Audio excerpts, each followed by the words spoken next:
Jesus Christ, you people suck. Wow. Wolverine wanted to be in this. Back in the days when we played video games, it was hardcore for the nerdy and lazy. Now things have changed and all our video games are also for the casual and lady. But that's okay, you know the score. We told you a million times before. Playing consoles, not just games, is in the past. And every week you listen to the best damn internet radio crew. It's the N4G podcast. It's the N4G podcast. All right, it's time. Another week. N4G Radio.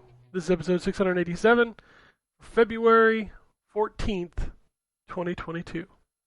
Happy Valentine's Day, y'all.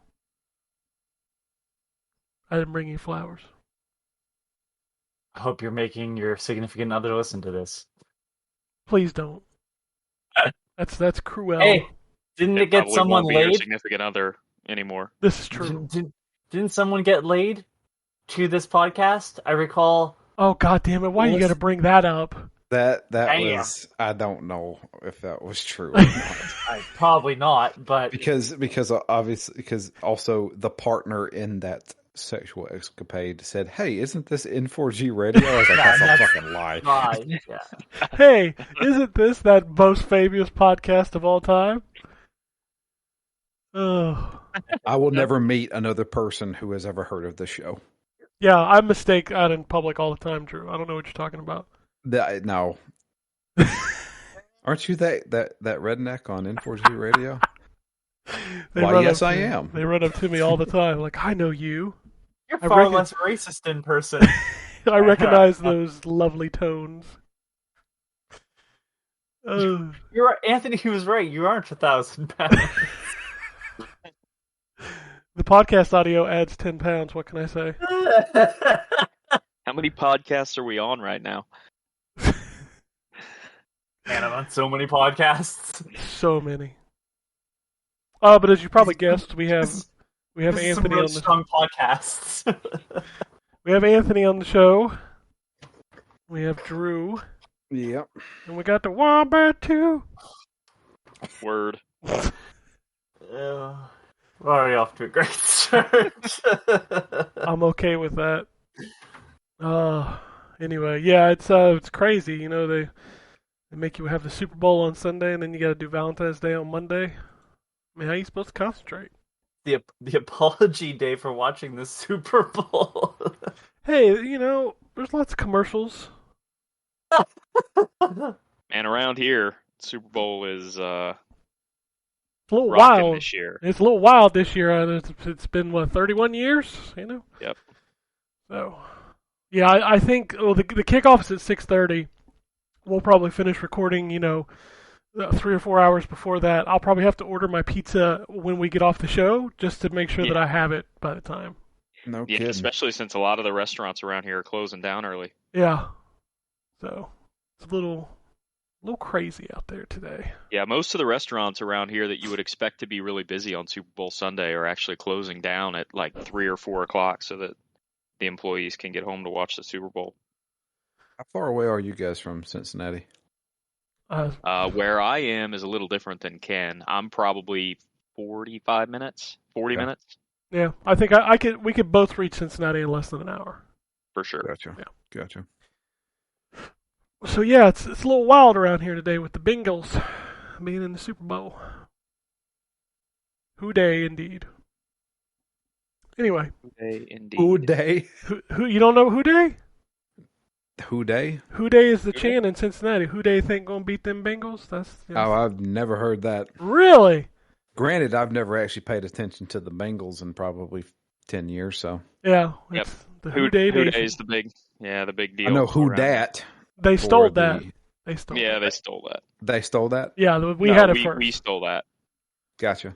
We stole that. Ours is Rise Up, which is more like a downfall for the Falcons. Hey, Hey, you got Matty Ice. Matty Ice needs to be traded very soon. It's more like Matty Icy Hot. He's a little old now. He is a little Yeah, old now. yeah. Hey, our slogan is just win, baby, and we haven't followed that in a good 20 years. So, Not since Madden was there. no, we went to the Super Bowl in 2002. We lost it, but we went. You know, So actively, actively we the haven't crowd, won one. the crowd won as many Super Bowls as your team. Hey, you know what? My team has won more Super Bowls than They've a got- lot of teams got- in the NFL. His team has won more than my team. Yeah, you've won none. This is never. Neither. Hey, the Bengals have never won either. True story. So, Yep. You know who else has never? Yeah, Cleveland. Detroit Lions. Detroit Lions. Well, Cleveland's never won one. Cleveland too. Yeah. Jacksonville. I think there's like 5 or 6 teams that have never won one. Period. Titans haven't, have they? Oh They're the newest team, aren't they? no, The Titans aren't the newest team in the league. no. No, I think technically they got the Oilers. Yeah, they did, but I mean, you know what I mean. History. like- Newest team is still Houston, right? Houston Texans. I Yeah, think. because they were after Tennessee. Was Because it? Houston moved to Tennessee. Yeah. Because the It was the Houston Oilers. They moved to Tennessee. They were the Tennessee Oilers for one season. Yep. That's right. That's right. And the Browns were gone for a year because they became the Ravens, and then they brought the Browns back. Right. So, still a weird thing. I remember the expansion of the Jaguars and the Panthers. I remember that year. Yeah. So, I think the Texans were after that. I think the Texans are the newest team.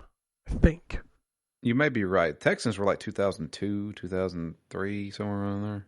Yeah, because my quarterback's brother played for them. And I remember who was the first player, because it was a big deal. They drafted a quarterback. What was it? Fuck. What was his name? You're asking the wrong guy. Matt. I don't even know. Fuck. I can't remember his name. Matt Schaub. That's who it was. Oh yeah. Yeah. he ended up being about as good as most first round quarterbacks. They're also they are also bringing back the United States Football League again. Yeah, well, every time they try this, hey, there will be a football in March and April, it never pans out. It's always terrible. Usually it is, yeah, but I mean, I don't know. They actually got some backing with this one. They It's had weird. backing with the one a couple years ago, and I watched one game of it, and I'm like, wow, this sucks. And just, We'll see. I'm going to give it a shot. They brought the Generals back, which was where, if you remember correctly, Donald Trump, I think, owned it at one point and convinced Herschel Walker to join his league rather than the NFL. well, I'm not going to have that conversation right now. Really worked out for him. Yeah. So. Hey, next year we get the Washington Commanders, so there is that. That's right. Yeah. That's right. I'm gonna Officially, by the way, you are correct, Ken. The Houston Texans are the youngest Okay. NFL team. That's what I thought. I forgot about that. That was like what, 2002? I don't know the year. Yeah, 2002 is their first year. Okay. That's what I was thinking. So it's right after we lost the Super Bowl. Cool. Cool.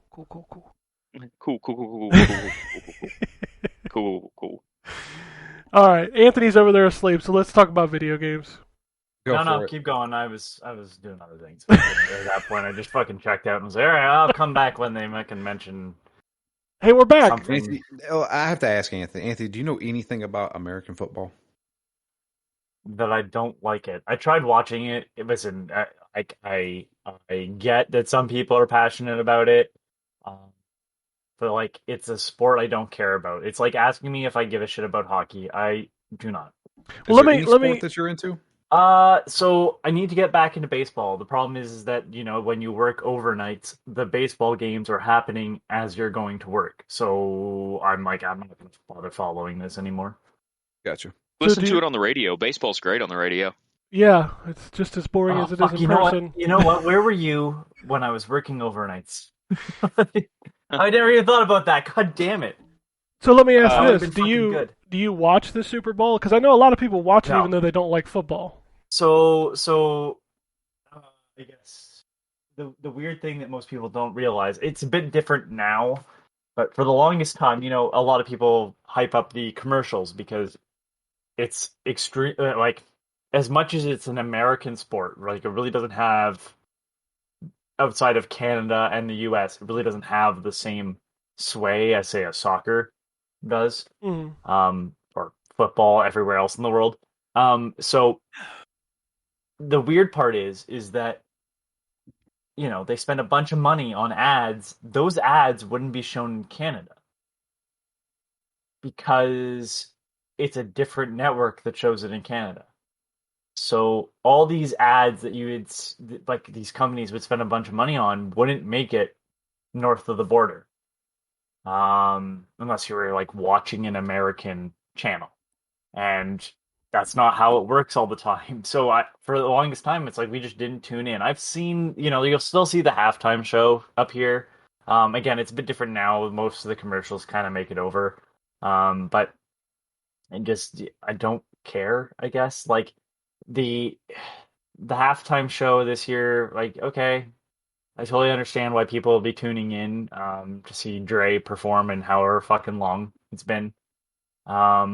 And with Eminem and Kendrick Lamar, like it's a stacked concert, but it's like I don't give a shit about the halftime show most of the time. I mean, Snoop gonna be there. Yep. Is Snoop there too? Yeah, Snoop and Dre are the Jesus. headliners. Yeah. Okay. Well, anyways, it's just one of those things where it's like I don't care enough about football, and I don't care. Like I can watch it later. Like nothing disappears anymore, so nothing's necessarily must tune in. And it's like Super Bowl performances aren't live; they're all pre-recorded. Is football relatively big in Canada or no? So I know you all know about Canadian football. Yeah, CFL. Yeah, Mhm. CFL has slightly different rules. And it's popular. As someone whose birthday used to fall on Super Bowl weekend a lot, yeah, like I can tell you from trying to order a pizza that it was very hard. So yeah, there's still Super Bowl parties. I think it's died out over time, but I feel like that's just kind of the NFL in general. Like I know it's still big. It's not that it's just it used to be bigger of an event. Like no longer do you see the TVs going on sale for Super Bowl. That used to happen. It's just not the same anymore. And I don't know if it's just interest is waning or it's just not publicized as much. People sort of figured out that we should handle this better. I'm not really sure, but from the sounds of it, like it sounds like people kind of don't care as much anymore up here. From people I talk to, obviously I can't speak for everyone. I guess it really all depends on the location in the United States. Because in Georgia, we have the Falcons in Atlanta, but they're not the greatest team in the world. So you don't hear a lot of people talking about NFL stuff around here. What's really big down here is college football. And, well, It's because of Georgia. Yeah, Georgia's a big team. UGA won the championship this year. So, hey, I go past that college almost every day. So there you go. CFL is popular. Like, where I am now, but like where I used to live, there wasn't a team. So you didn't have it. Like, so OHL was popular in London, Ontario, because London Knights was an OHL team. So it is definitely location based as well. But like you'll see a lot of merch for the local CFL team. Toronto isn't as big with the Argonauts, but if you're out in Alberta, they have a stronger CFL following. Toronto, I think, has just too many sports, and the CFL team isn't as big as their NBA team or their MLB team. So, and their MLB team isn't as big as their fucking NBA team. Like the Raptors are probably the most popular. Like driving through the city now, you see a lot of Drake and Raptors stuff. It's because they just won the championship not too long ago. Before that, even though, like, I hate to give Drake some credit, but I think the fact that he watches every Raptors game, even though a lot of people say he's bad luck. Hey, to be fair, we have two teams in Ohio and they both suck. So. But yeah, just the Super Bowl, yeah, like a lot of people who said it to me, like, "Hey, did you know that there's going to be a football game at the Dr. Dre concert?" Hell yeah. Yeah, so What's funny is Toronto is one of the cities that was considered when they to bring this conversation back full circle when they brought football back to Houston. really, It doesn't shock me to have a team right there in Toronto. Every other sport has one right there, so why not? yeah, Yeah, true. All right, everybody's probably like, stop talking about football. The game's over, and this team won, so who cares? yeah. So Fair, let's talk that's about fair. video games. Anthony, I'm gonna kick off with you. I don't know if y'all saw the anime ladies I put in the chat, but what the fuck? Yeah, that's what Optimus the- Prime and Megatron. Yeah, Yeah. that's messed up. Is it Just the way I fan remember art? them. No, it's not fan art. That's actually a Hasbro. No, those are toys. Those are gonna be statues. What the hell?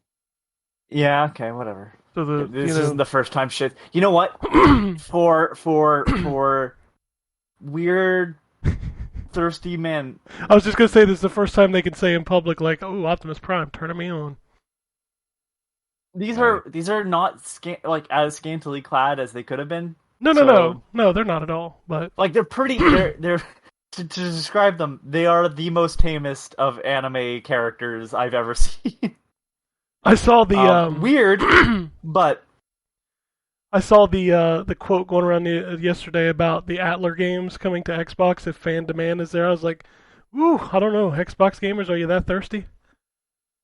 Yes, they are. it's weird because those games originally weren't like that. Right? No, they weren't. They became hornier as they went on. Yeah, well, they became horny with the newest one, where like that series kind of exploded. I don't remember the name of the girl.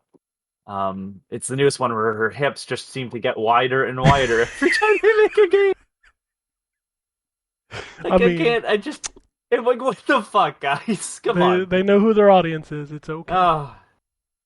Oh man. Anyways, yeah, I'm still playing Assassin's Creed Origins. Say that's a really good game. I did try to play another game.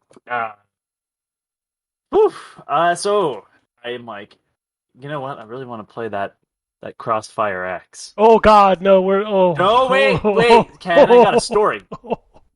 I want to play Crossfire X. Yeah, I've been seeing some bad things, but I really want to play that Remedy campaign. Fuck it. Like, even if it's a mediocre, you have to pay for that shit. I went absolutely not. Here's the thing: you're not supposed to. Yeah, I know. It's a bug. What is this? What is? Oh, All right, fuck you're it. gonna need to tell me what this is. So, All right, so let's yeah. hold on. Let's go back. Like, supposedly, Drew, have you ever heard of Crossfire?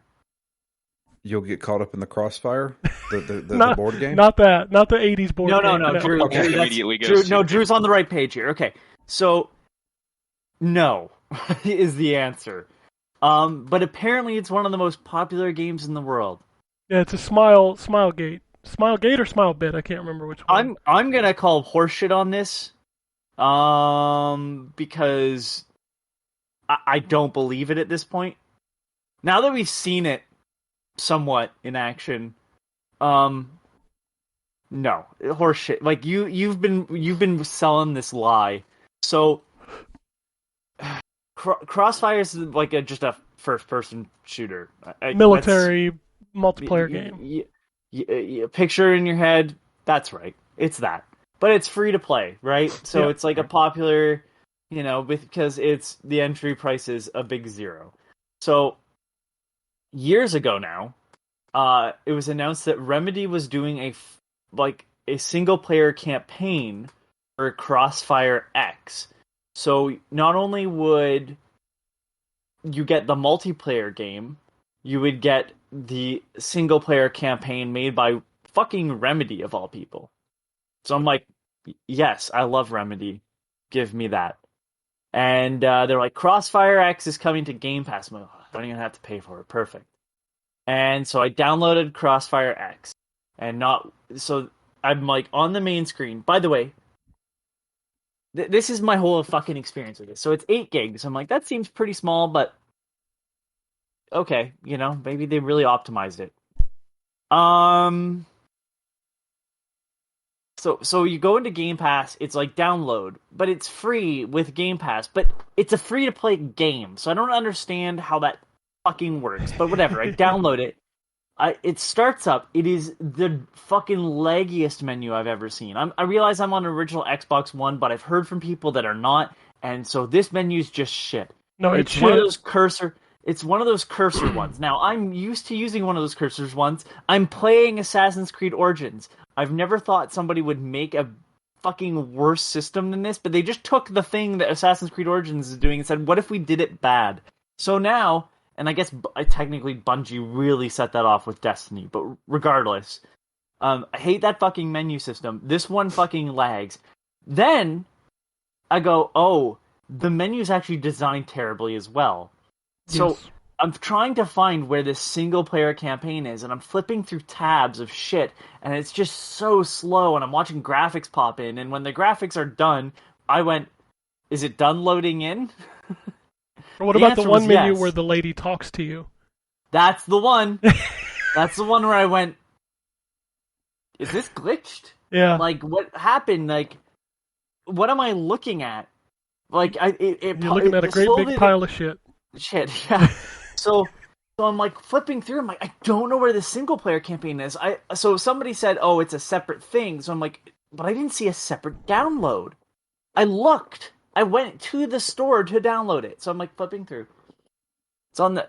Oh, there are the missions on the front or the main page of the menu, and it's like terrible. And I'm like, click on it. It's like you need to buy the single player campaign, and I went, what? Yeah, you're Like, supposed this to was get supposed to one. be- There's two campaigns. Yeah. You're supposed to get one of them free with Game Pass. The other one you would have to pay for. But Oh. there's a bug that keeps you from playing the free one. So thank you for like so I'm supposed to still pay for one. You're not getting any of my fucking money for this. No.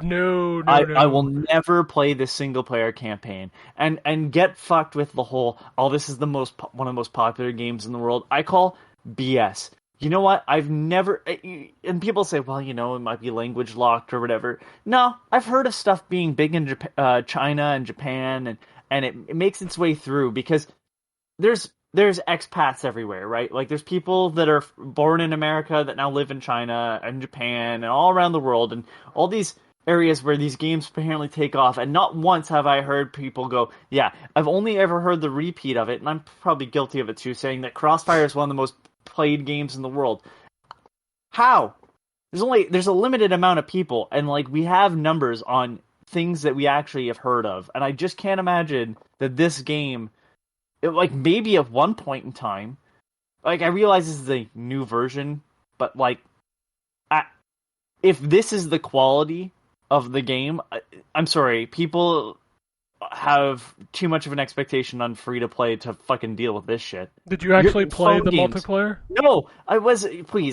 First of all, you're not gonna sell me on a multiplayer game and then have that menu be that. I was like, this game's gonna be terrible. I'm not fucking jumping into this. So that game, if you actually play the multiplayer, from what dude, it's comparable to like an Xbox 360 FPS. Like it's not great. I was so. I was so irritated by the fact that the thing that was promised wasn't there, until you said it, I thought maybe I misunderstood. Although I'm like, it's a free to play fucking game. Of course, it's free on Game Pass. Like, of course, it's just free. You don't get to say free on Game Pass by just being a free game. Like, No, it's like you're, saying you're like, supposed oh, to be able to play it, but but apparently only the first part. Get yeah, fucked. only one half of it. And from what I hear, both halves of it are like under 5 hours between the both of them. So Like under 5 hours total. total, yeah, they're not very long. I hope Remedy got a paycheck out of that because I'm sure they did. What kills me about it is like, you remember when Microsoft talked about this, like it was the second coming of Jesus, and then we didn't hear anything, and then all of a sudden it just came out. They knew. They knew. Well, that's what I'm saying. Like, everybody kept repeating the same rhetoric, and now we're here, and it's like, oh, this was clearly a lie. Like, Microsoft was this a needs to- big scam? Like, did we just suddenly event like, oh, it's Crossfire, and people play it all over the world, except it doesn't really exist? Like, no, that's what it feels like.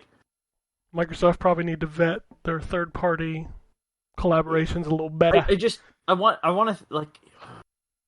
I've mentioned that like player unknown battlegrounds like looks rough and stuff, but like man, Yep. like the graphics, the pop in on this, like it looked. Saying it looks like a 360 game is a polite way of putting it, Ken. Because really, what you need to say is this looks like a real early PS2 to 360 port. Like Killzone 1, baby. I was thinking more like Gun. Ugh. Yeah. Oh yeah, it's a 360 game. Like the fucking design of it was so, and the menu. I've just never used a menu that bad. It's pretty bad menu. It crashed my Xbox at one point. I was afraid of it doing it. Like as soon as I saw that the player that I had to buy that file, I was like, delete from the hard drive. I'm going back to Assassin's Creed Origins. Yeah, I would say, dude, I would not even waste my time with Crossfire X. I'm not. I'm never downloading it again. That's It's for bad. sure. It's bad. I will say, going back to a better game with Assassin's Creed Origins, fuck man, that game continues to impress. It's some of the best writing. I don't know what happened. Like, I don't know who wrote most of the dialogue. I know it's probably a team of writers, but the stuff between Bayek and his son was really well done, and like the actor playing Bayek does an amazing job. And man, like, so I was saying to Drew, like, because I'm not gonna spoil it, but like, there's playing with stuff that was previously in Assassin's Creed, and they kind of dropped off of it after Assassin's Creed 3 for quite some time, and I'm like, it's cool that you brought this back, but you need to keep this going. Like, they finally do the thing where they kind of did it with Desmond. I just never thought it was very good. Where they have the bleed over effect because you play as someone in the real world in this, and like eventually she puts a dagger on her arm and uses it as a hidden blade. And I was like, that's what we wanted. And there's like more of the science fiction stuff coming in, but then there's like these huge historical stuff that they're doing too that's really neat, and like it's what I wanted from Assassin's Creed that they dropped off of, and they kind of started to abandon it come Assassin's Creed 3, where it seemed like they didn't want to play with the stuff they built up into. They just wanted to be done with that so they could move on and do something different. I'm just continuously impressed by everything that Assassin's Creed Origins is doing. Like all the sub quest, like all the side missions, sub quests, whatever. And like just the dialogue in those small quests that are like unnecessary to the grander scheme of the story, but it's just like it helps build the world out just a little bit more. And like I haven't even done one of the weird trials yet where you fight like Anubis and stuff and like these animus glitches, and there's just still so much to do, and I just can't get over how long. Like, I can't believe I sat on this game for that long. Like, as soon as I'm done this, I really do want to just jump into Odyssey. That's how much I'm enjoying Assassin's Creed Origins. But like, I haven't sat down and played a game like this in so long. So, I do like having a bit of a checklist. But what like I like about this is it's doing everything and making it feel like there's a reason behind it. Like, oh yeah, these are invaders, so clearing the outpost story-wise makes sense too, not just for another checklist on the map. Like, these are the Romans coming in to take over from the Greeks who took over from the Egyptians. So, yeah, I'm really just fucking enjoying it. I'm glad I started with this first because, like Ryan, you were saying, the combat gets a little less deliberate in Odyssey. Sorry, I was Ryan. on mute. Yes. Yeah, okay. Yeah, 'Cause- it changes quite a bit. Okay, because I'm really enjoying what the combat is now, so I'm kind of excited to see how it's different. I still think Odyssey has my favorite combat. I really liked combat in Odyssey. I love It's very smooth. I love the moves, like the power moves, like the bull rush and stuff. Like I really like those moves, and the counter Well, system is super satisfying. I love parrying and watching the guy stagger, and then you just stab him in the chest. And the finishing moves that Bayek has, the one with the axe, might be one of the most violent. There's a couple. There's the ones where you have like the large mallet or an axe are pretty fucking violent. Like the only thing that's missing is the decapitation that clearly should be happening when he hits Yeah. the man in the neck with the axe. That happens in Um, Valhalla. Yeah. Fucking heads go flying in Valhalla, man. Oh, Yeah. good, because That that's actually happens. So a lot of that combat stuff feels kind of the same in the Shadow of Mordor and the Shadow of War series, and that is very graphic. yeah, the Shadow You of were rolling heads in Shadow of Mordor, where the orc comes back with his head stitched back on, or his eye like that you've cut out, like he comes back and he has it stitched. They just keep sending these poor orcs to fight you, even though you've murdered them multiple times. Yeah. They're like Yeah. Leviathans, Drew. Unfortunately, to see all that stuff, you have to play Shadow of War, Shadow of Mordor. Hey, the Shadow first of one, Mordor is good. Yeah, the Shadow first of one's good. War is, that second one is a little rough. The first one is fine, Yes. but it quickly it's very repetitive. it's quickly on its bullshit very quick. Yeah. Yeah. That Like second game is like bullshit from the beginning. The But it has singing orcs. in the second one. Shadow of Mordor is like the first 3 hours. You're like, oh man, this is really cool, and then all the bullshit starts, and it's like, okay, man, After I'm the- good without. I'm good without all of this shit. For the first 3 hours, it's more of the first 3 hours. It's crazy to me that the year that game came out was such a bad year for video games that that's the one that we kind of pegged as the best game of that year. To be fair, that system, It's like cool. that's the only thing that's missing from Origins is that as much as they've written all these villains, which by the way, all I want to say without spoiling anything, because it's one of those like I can't talk about like people. There might be people that still haven't played it, and I want you to experience it like I experienced it. They've written all the villains and how you find out who they are because you don't know who they are so well that like every one of those missions, as I was slowly uncovering it, I'm like, there's so many good twists that are like perfectly emotional. Like, and they are not. So I like back when I played Modern Warfare, the new one, the campaign. They spoiler for a campaign that no one's gonna go back to, I guess. Even though I spoiled it back when it came out, like 2 weeks after. They kill a kid, but the kid like is running through the fog, and then the guy turns around and shoots the kid, and it's like you never see the kid die. And I know that's like an unnecessary thing because it's like, but it's like if you're gonna do it, just do it. Assassin's Creed Origins is not afraid to show you kids dying, and I know that's a really weird thing to appreciate, but that is like a constant no-no in both video games and movies. Where I'm like, they don't want to show you a kid dying. They'll show you the dead body, but they never really want to talk about it. And no, in this game, they're just like, fuck it, here it is. And I'm like, wow, that is some dark shit. But it's like, yeah, that's what happens when in like a time where like someone is here to usurp the land, and colonize it. So, yeah, I'm really enjoying that. Like, I hate that it's just keeps being the only game that I'm playing, but like, fuck, it's a very good game. Like, I realize I'm fucking, again, 5 years late to the party or whatever it is, but it's just like, it still feels brand fucking new. That's how well done it is. And again, that sci-fi shit, like, you need to keep that going. That's where I fucking love this game. Man,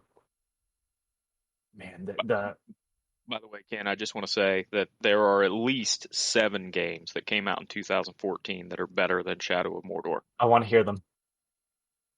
Oh, you want to hear them? Yeah, I want to hear your thoughts on that. My game of the year that year was Dragon Age Inquisition. As was mine.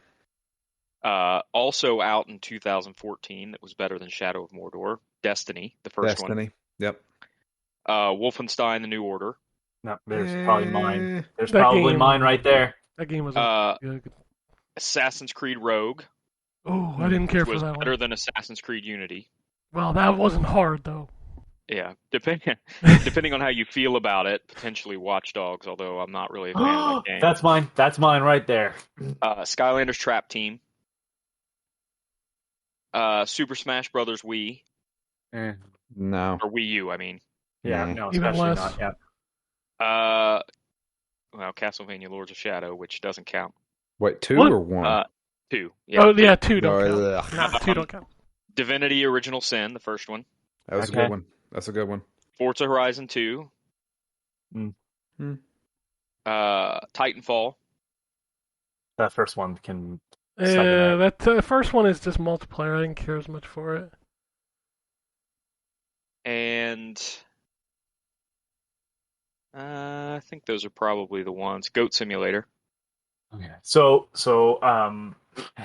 this is. I'm gonna tell you right now, the best game, like technically, out of that list to me, is the first Wolfenstein. I think it's an amazing story. I think it's the perfect tone. I love that game. But if you're asking for like a pure emotional response, it's Watch Dogs. I love that story. I love the mechanics. None of those games have lived up to that first game, in either story or gameplay. But I can also tell you that there's a lot of flaws in that game, while Wolfenstein actually runs really well. You've got people screaming at us right now because there are other games that I didn't mention. Also out in 2014, Dark Souls 2, I don't think anyone's gonna fight you on that one, though. Call Dark of Duty Advanced Warfare. That's the one with Kevin everybody. Spacey. That's the one everybody hated. Yep. The Evil Within. No respect for that game that year. South Park: The Stick of Truth. Okay, that's a good Wow. one. I think that was probably my game of the year. That or Dragon Age. Bayonetta 2. Not as good as the first one. Master Chief Collection. That didn't run that very was well, that yeah. didn't come out until Did not last year. Shut up. Hearthstone launched in 2014. Yeah. Definitely for some people, not me. Sunset Overdrive. Again, criminally Nah. underrated. Little Big Planet 3. Oh, No, that was a check that bad out. Little Big Planet. Everybody check Five that Nights out. at Freddy's. Definitely for some That's made people. more money than any game on this list. That I've- Yeah. That's fine if it made more money. It doesn't make it any good. You know what? Hold on. Okay, I'll defend Five Nights at Freddy's. It's everything. It's kind of like Dark Souls. Everything that's inspired by it is generally trash, but the concept and how well and the lore of Five Nights at Freddy's really does sell that. I mean, Roblox makes a lot of money, and I think it's straight trash. Yeah, I didn't son. say it was good because it made a lot of money. I said it does well because it's like a well thought out game, and everything that copied it sucks an egg. Also out in 2014, Diablo 3 Reaper of Souls. PT. That's not a game. That's not a game. Metal Gear Solid 5 Ground Zeroes. That's No, not a game really either. a game. That was a demo. Infamous Second Son and That Infamous was- First Light. Infamous Second Son was a fine game, but it was a bad Infamous game. Yeah, Vanishing of Ethan Carter. Ollie Ollie. I don't like those games. Murdered Soul Suspect. That's not. That all right. Yes. So here's the thing. That's the little engine that could, and it still not great. It didn't. It's a little engine that could, but it didn't. Oh come on, that game had some charm. It's okay, but it is. We are not having a.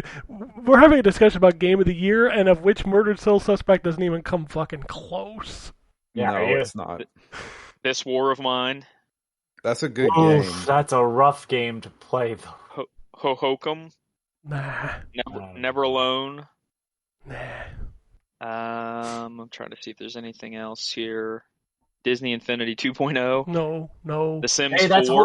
hold on. That's when they added Marvel characters. That's fine. I still thought it was not a great video game. It wasn't as good as Lego Dimensions. Lego Batman 3. That's a good Lego Batman game. Yeah, but it's like 4,000 of those. At that point, there wasn't. Alien Isolation. Okay, yeah, there's a lot in there that's better than Shadow of Mordor, but But somehow I didn't say we picked it. I said like the consensus around the gaming Yeah, you're industry right. was I'm like not, that was. I'm not. I didn't say you picked it, Ken. I'm just saying that Brian was correct. There was better options that year for everyone to choose. I mean, to be fair, people hated Inquisition the year it came out, and now to this day, a lot of people still hate it, and I have yet to figure out why. I don't understand why either. I like that game.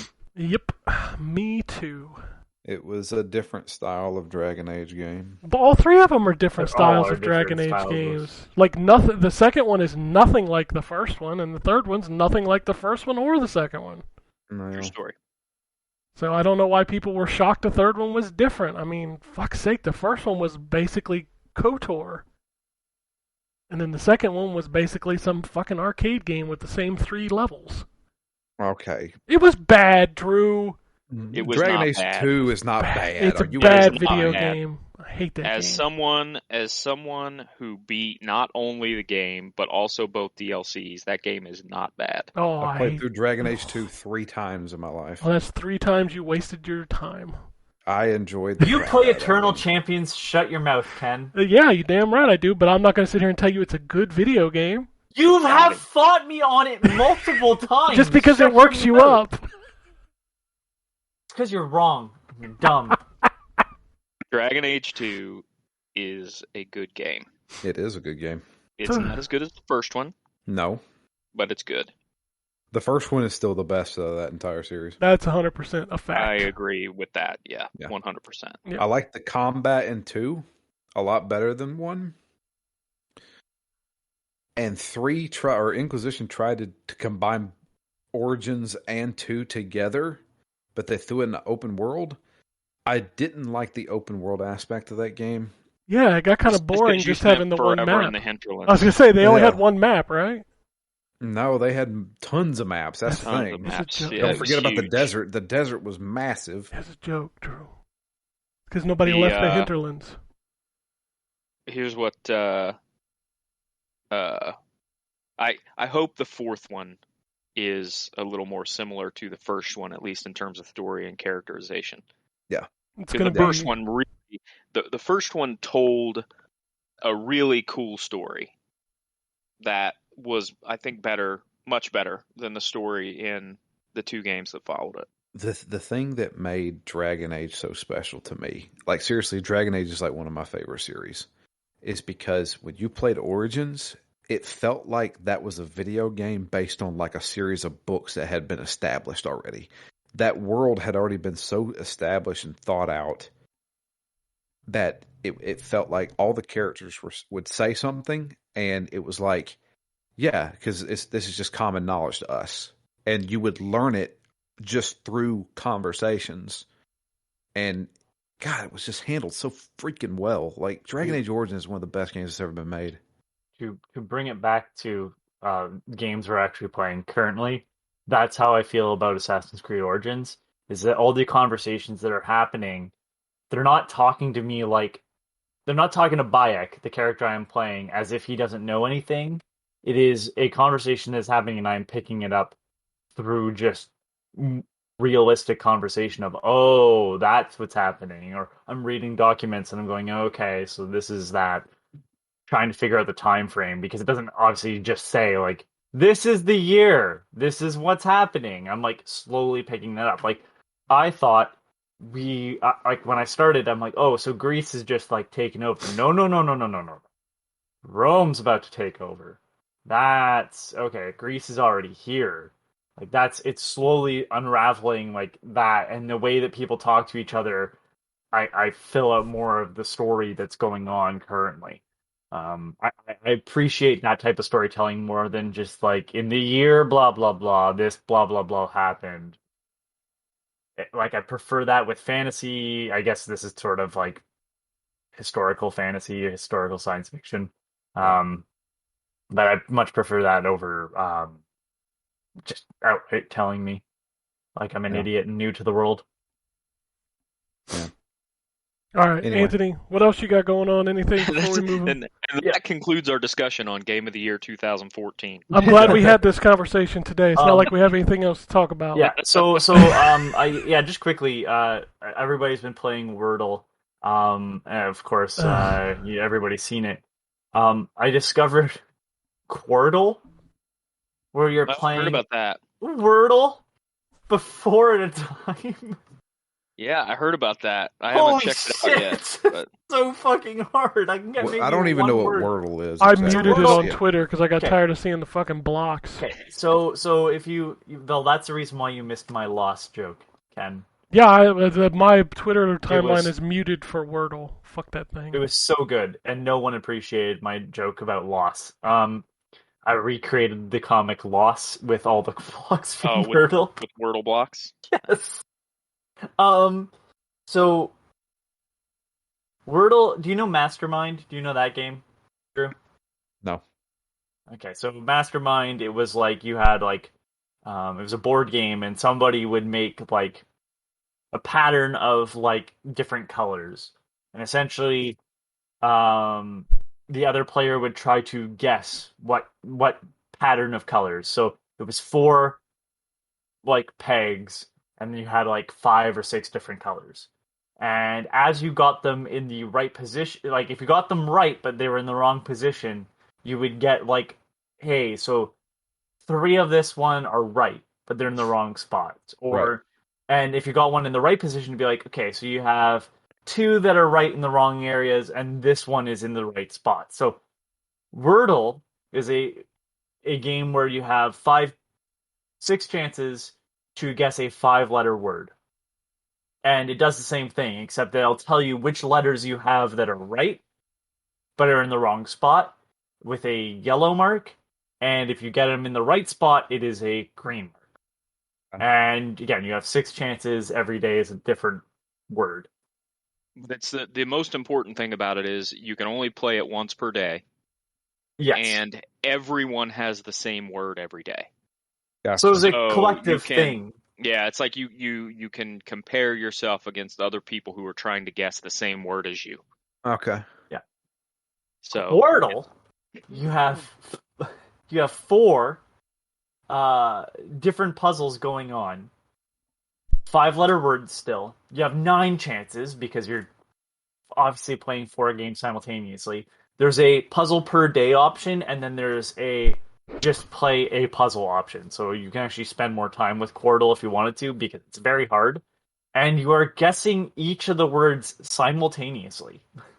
So if you type in like start, every puzzle has start entered into it, and then it'll tell you in each puzzle if what letters you have right in the right spots. So you're trying to figure out every puzzle simultaneously. So I do it in a way where I'm trying to solve one puzzle and then hopefully get more letters and then solve another one. I have done very poorly. I've only played it 2 days now, but like that's like a weird step I didn't expect from somebody, but I think I much prefer Quordle just because I like it's super challenging rather than like Wordle's sometimes very hard. Quordle's a joke. Like I just feel very stupid playing it, but I enjoy myself more. But yeah, again, like I'm spending most of my time with Assassin's Creed Origins, so I will stop talking now, and so we can plow through everybody else's games in like 30 minutes. Okay. Oh, sorry, I muted the podcast. I heard Wordle. All right, Drew. I'm surprised Drew didn't jump in with a Master of Disguise fucking. Hey, that's on Wordle. HBO Max right now. I almost watched it last night. Oh God, why? Because fuck it, why not? You Wait, know, it's on Because it's a HBO bad Max? movie. yeah. I'm gonna have to watch it again. I mean, people watch bad movies all the time. They're making a Shinmu anime. Come on. Fucking A. Just had to get that jab in there. Yeah, no, Anthony knows my most watched movie of all time is Master of Disguise. be a master of disguise. Dana Carvey. Let's do Yeah. it. Yeah. It's like a train wreck I always have to watch whenever I see it. Hey, everybody on this show has questionable taste. Don't let them tell you otherwise. Okay, hold on. Ken, what's my questionable taste? Really? Yes. Really? Yes, I want to hear it. Come on. Master System? Do I have to hear about that again? It's only from Wonder Boy, you son of a bitch. Boy. You think I'm defending Alex Kidd? No. Ugh. It's like one good Alex Kidd game, and it's basically just a Shinobi clone. Fucking Drew, video games. Video Aztec games. Adventure. The whole system could get fucked. It just happened to be my first one. So, um, Show's fucked up. Just go. yeah, I'm screwed now. Okay, yeah, Dying Light 2. Oh yeah, I talked a little bit about it last week, but not as much as you've played it. So Mm-hmm. I'm about 3/4 of the way through that game. I somehow got that far in just a week. So are you 3/4 of the way through the 500 hours, or are you 3/4 of the way through the main story? I'm 3/4 of the way through the main story. There may be 300 hours of that game. Only about 40 to 50 of it I actually care about. Because there's a lot in that game, Yeah. and a lot of it is go into this building and only at night and grab some resources. That's it. That is such a stupid mission type that I got really frustrated with early on. I don't care about grabbing resources in this game. So, is it resources for yourself? There's resources to craft things, usually. So the thing that you just do normally, that's a mission now. It's several Well, it's not- missions. It's activities is what they call them. They call them night activities. So, obviously, there is a day and night cycle in this game, much like the first game. The difference is, and again, I listened to part of the show. I think you danced around it. We're going to go ahead and just say it because it's a mechanic in the game that I'm obviously going to have to talk about in my review. The person you're playing as, Aiden, is infected. And the infection spreads if you're not in light, whether it be sunlight, any type of ultraviolet light. So if you at night, there's a bunch of UV lights that you can stand into, and the infection is not spreading. So if you find yourself out in the middle of nowhere with no light source, you have a counter that is counting down. And if it reaches 0, you are dead. So you have to constantly move from light to light. Now, there are some items you can take. There's like the UV mushrooms that you can find that you can like... you basically, he takes them and squeezes them into his hand and then puts them in his face. I don't know. There's UV mushrooms. There's also inhalers that you can do that automatically restore your infection gauge. I mean, I don't understand why people make mechanics like this. It does not make the game more fun. No, it's a false sense of panic. Yeah, the Far Cry That's 2 had exactly what that it problem with the fucking malaria. The thing is the malaria never really... you had to take a pill every once in a while. Yeah, but then, why? Yeah, I play games to relax, not to stress out. So Yeah. Well, this I'm game's good all without about that. being stressed. And I Because- think they took that from the first game of like people talking about how awesome it was to run around at night, but like that was such a like small part of the overall experience, and in this game they're like, let's push it up to fucking 12. Yeah. Not only are you now have a wanted level for zombies at night. So if you get spotted by a zombie at night, it depends. Like, so you got your regular zombies, then you got the screamers. If a screamer sees you, you now have a wanted level. I'm just going to call it that. It's like a chase level or chase meter, and it goes up to 4. It's so stupid. And if you like, once you get to like level 2, you better find some freaking UV light or you're screwed. Ugh. I've never made it to level 4, but I'm sure they're going to have the big hulking dudes chasing after you at that point. And they have like the zombies like just running like across like the freaking tops of skyscrapers and shit after you. And I'm just like, this is like you want me to explore, but then you penalize me for exploring because, well, I got seen, and now I just got a bunch of guys chasing me. So now I have to run away from what I was going to explore.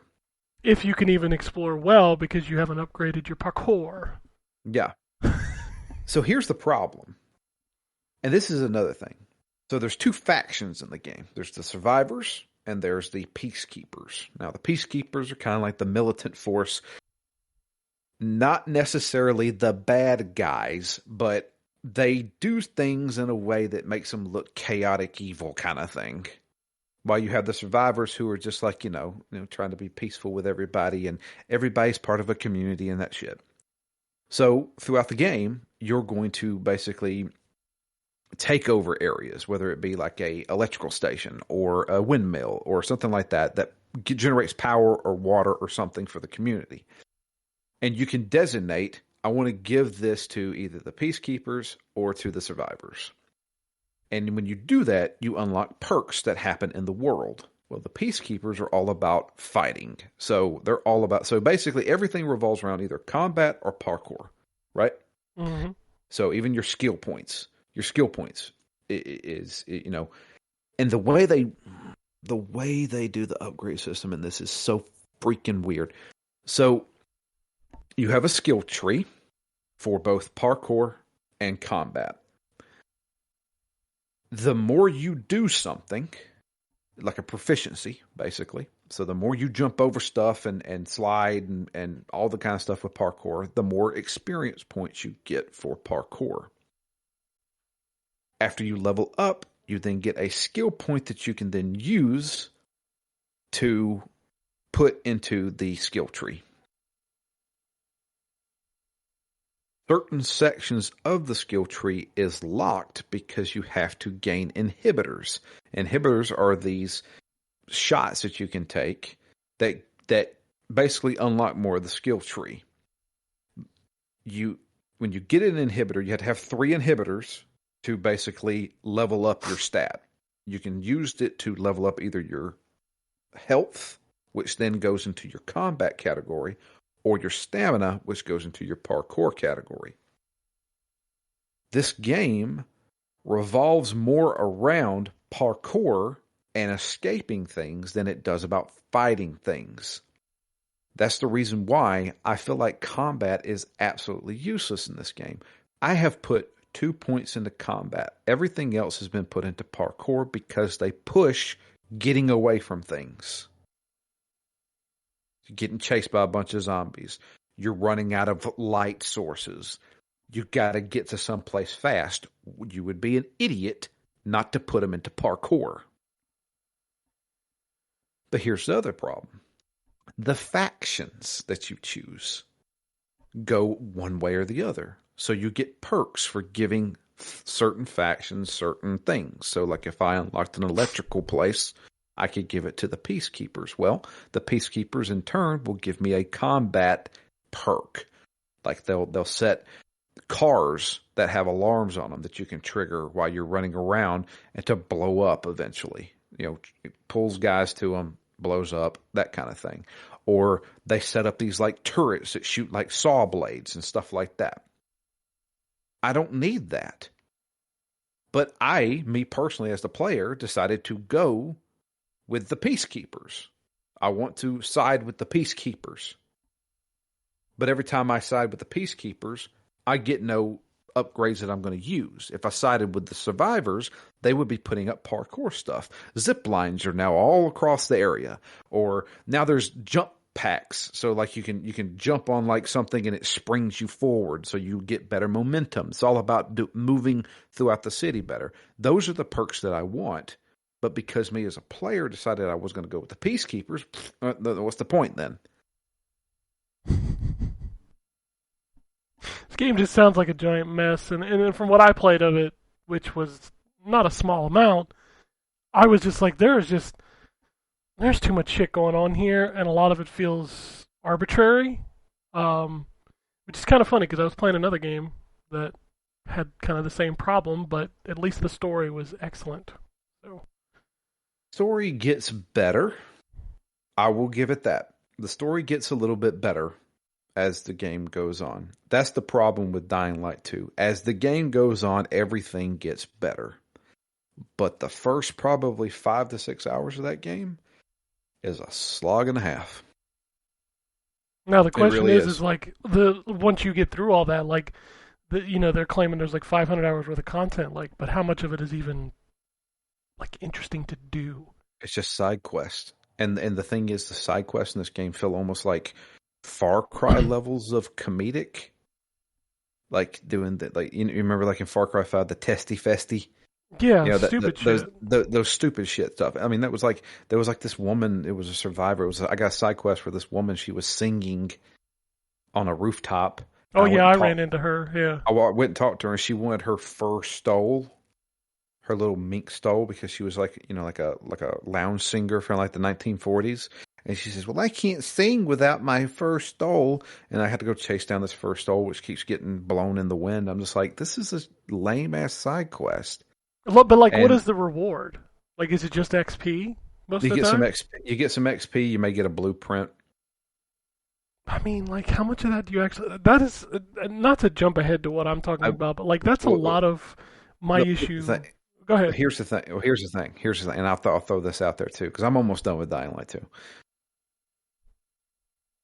When I say I don't care about the combat, it even goes to I don't care about what weapons I'm using. I don't care if it's a green or a blue or a purple or a legendary.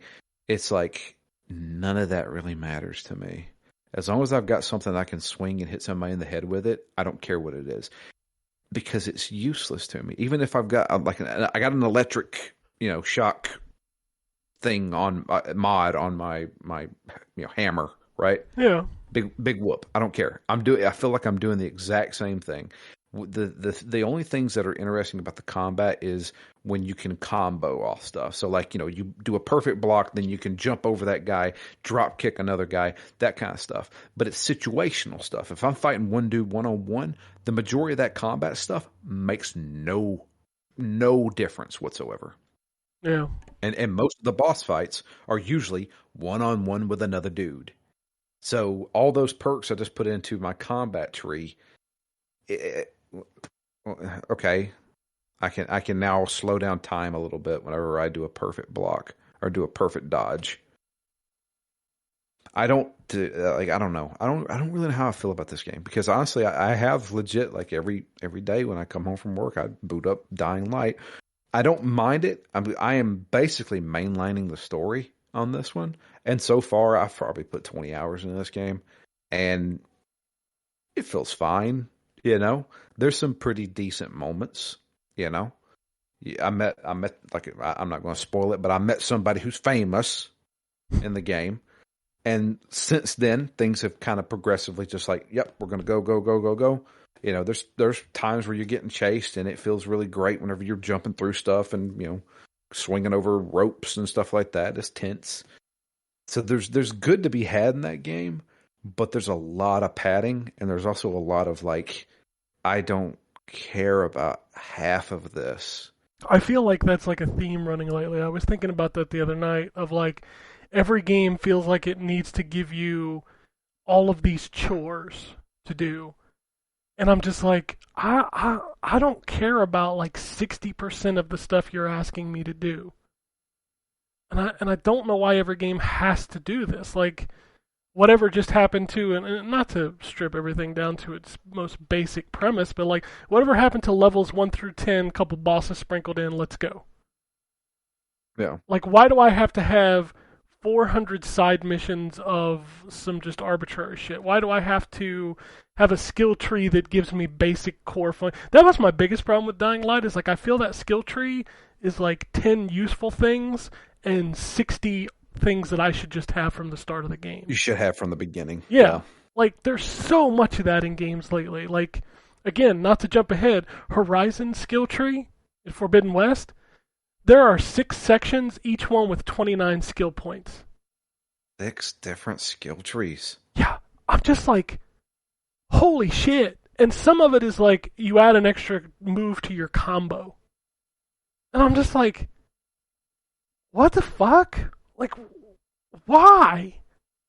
So I can... Listen, 8 million places to go and 6 million side quests is basically my genre, so I'm the reason why. You're going to love Dying Light 2 and Horizon Forbidden West. Well, I ain't going to play Dying Light 2. Well, that's true.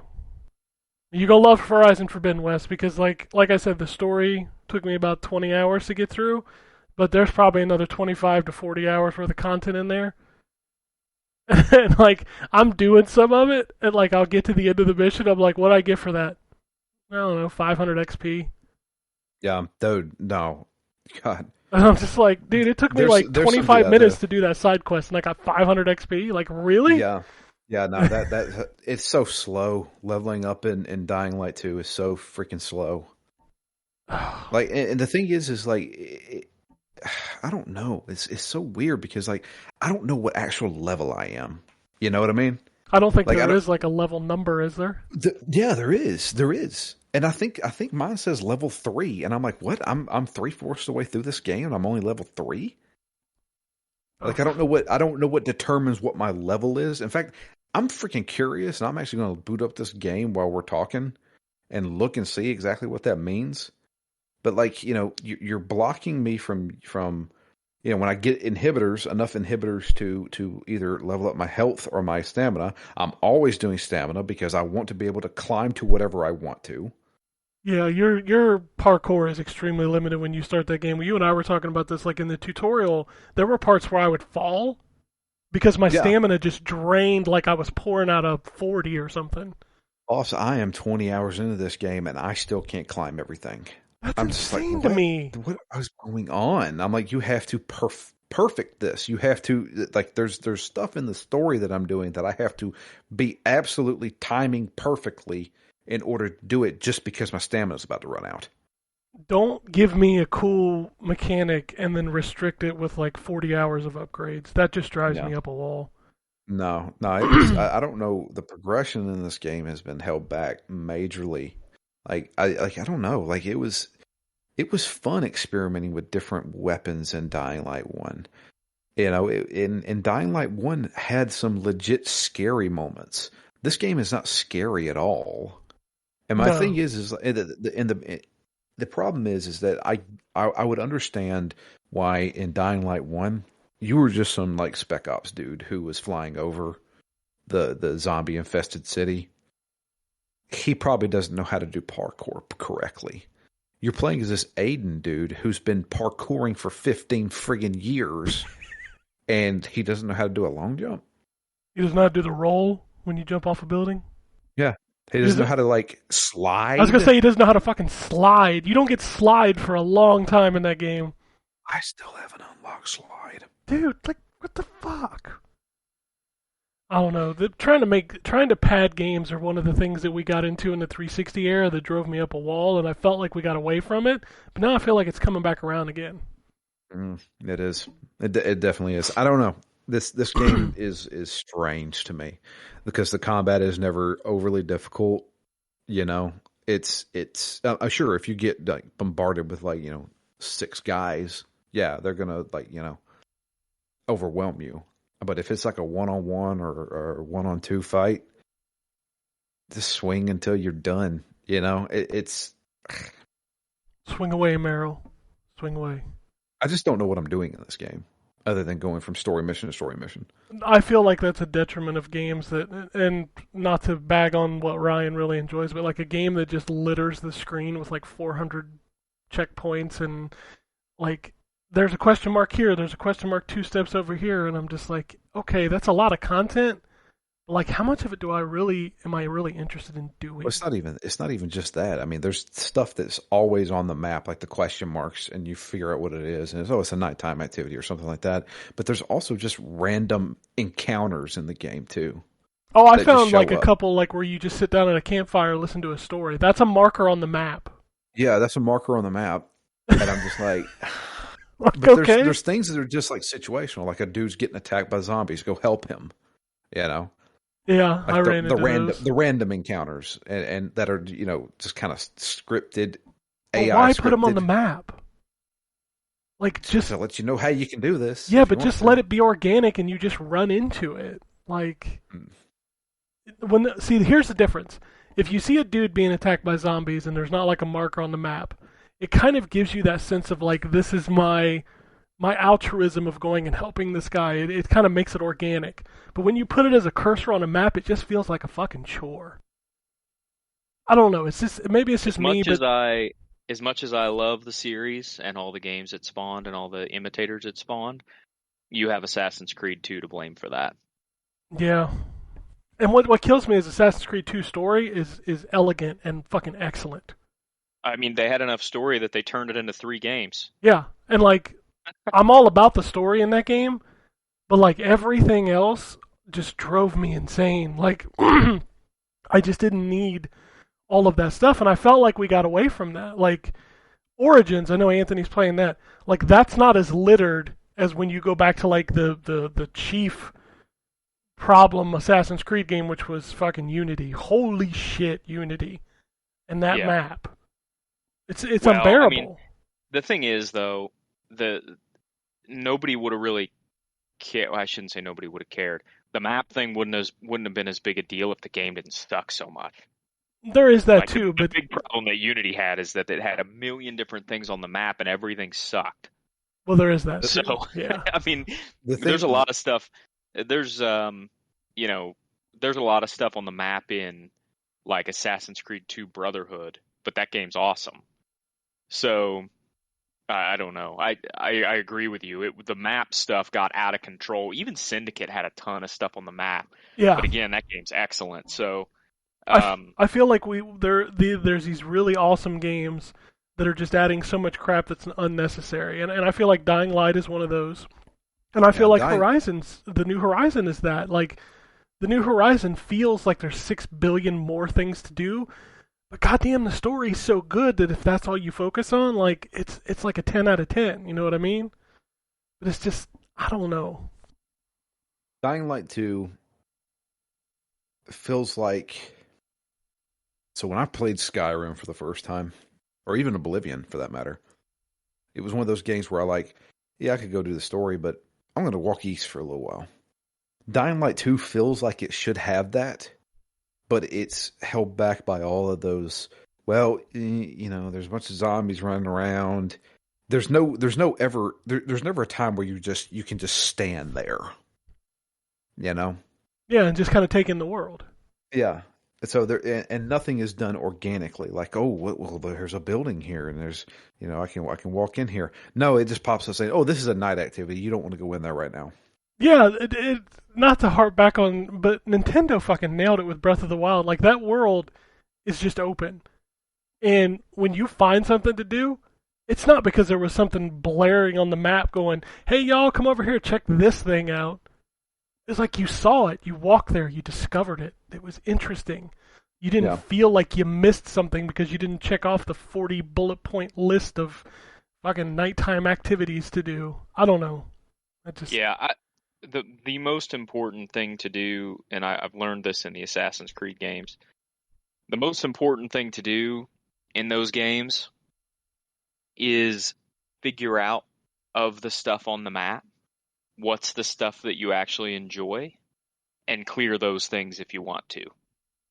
And the stuff that you don't care about, like for me in the Assassin's Creed games, and these started, I think in 3, I think 3 was the first one that had these. They may have been in Revelation, but I don't remember in Revelation.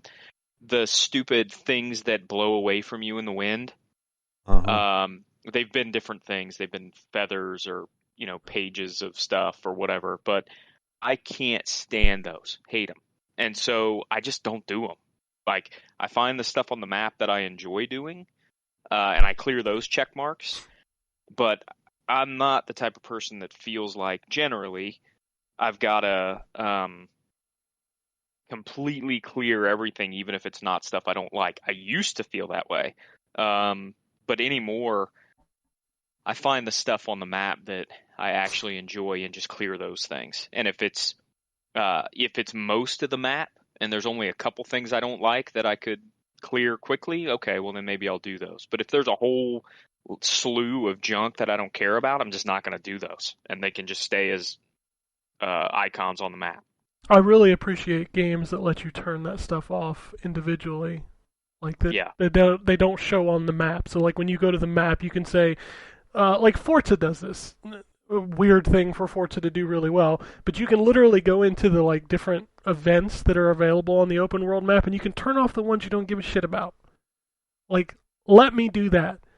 Horizon has races. Do I want to race in a Horizon game? No, I don't.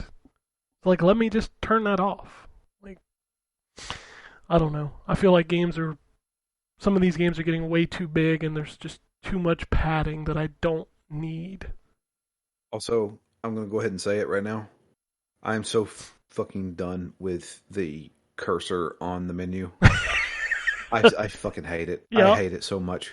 Yeah. Yeah, everybody hates that. I don't know a single person who enjoys that form of menu. Fucking Destiny started that shit. Dying Light 2 has it on the main menu, and it was Why though? Yeah. Like, Jesus. It's unnecessary. Yeah. You had Right. mentioned, Ken, that you felt like games had started to do better about that, having a whole bunch of stuff and a whole bunch of stuff on the map, and then they got worse again. They got worse again because The Witcher 3 came out, and all the shit to do in the map was awesome. Yeah. And so all of the if you remember back when that game came out, I'd say probably 80% of the positive press of that game was about the world and how all the side quests were well written and all felt like they weren't a waste of time. And so people have been chasing that since 2015. 100%, but that's the thing is, like, even they chased it and even they failed at it. Oh, sure.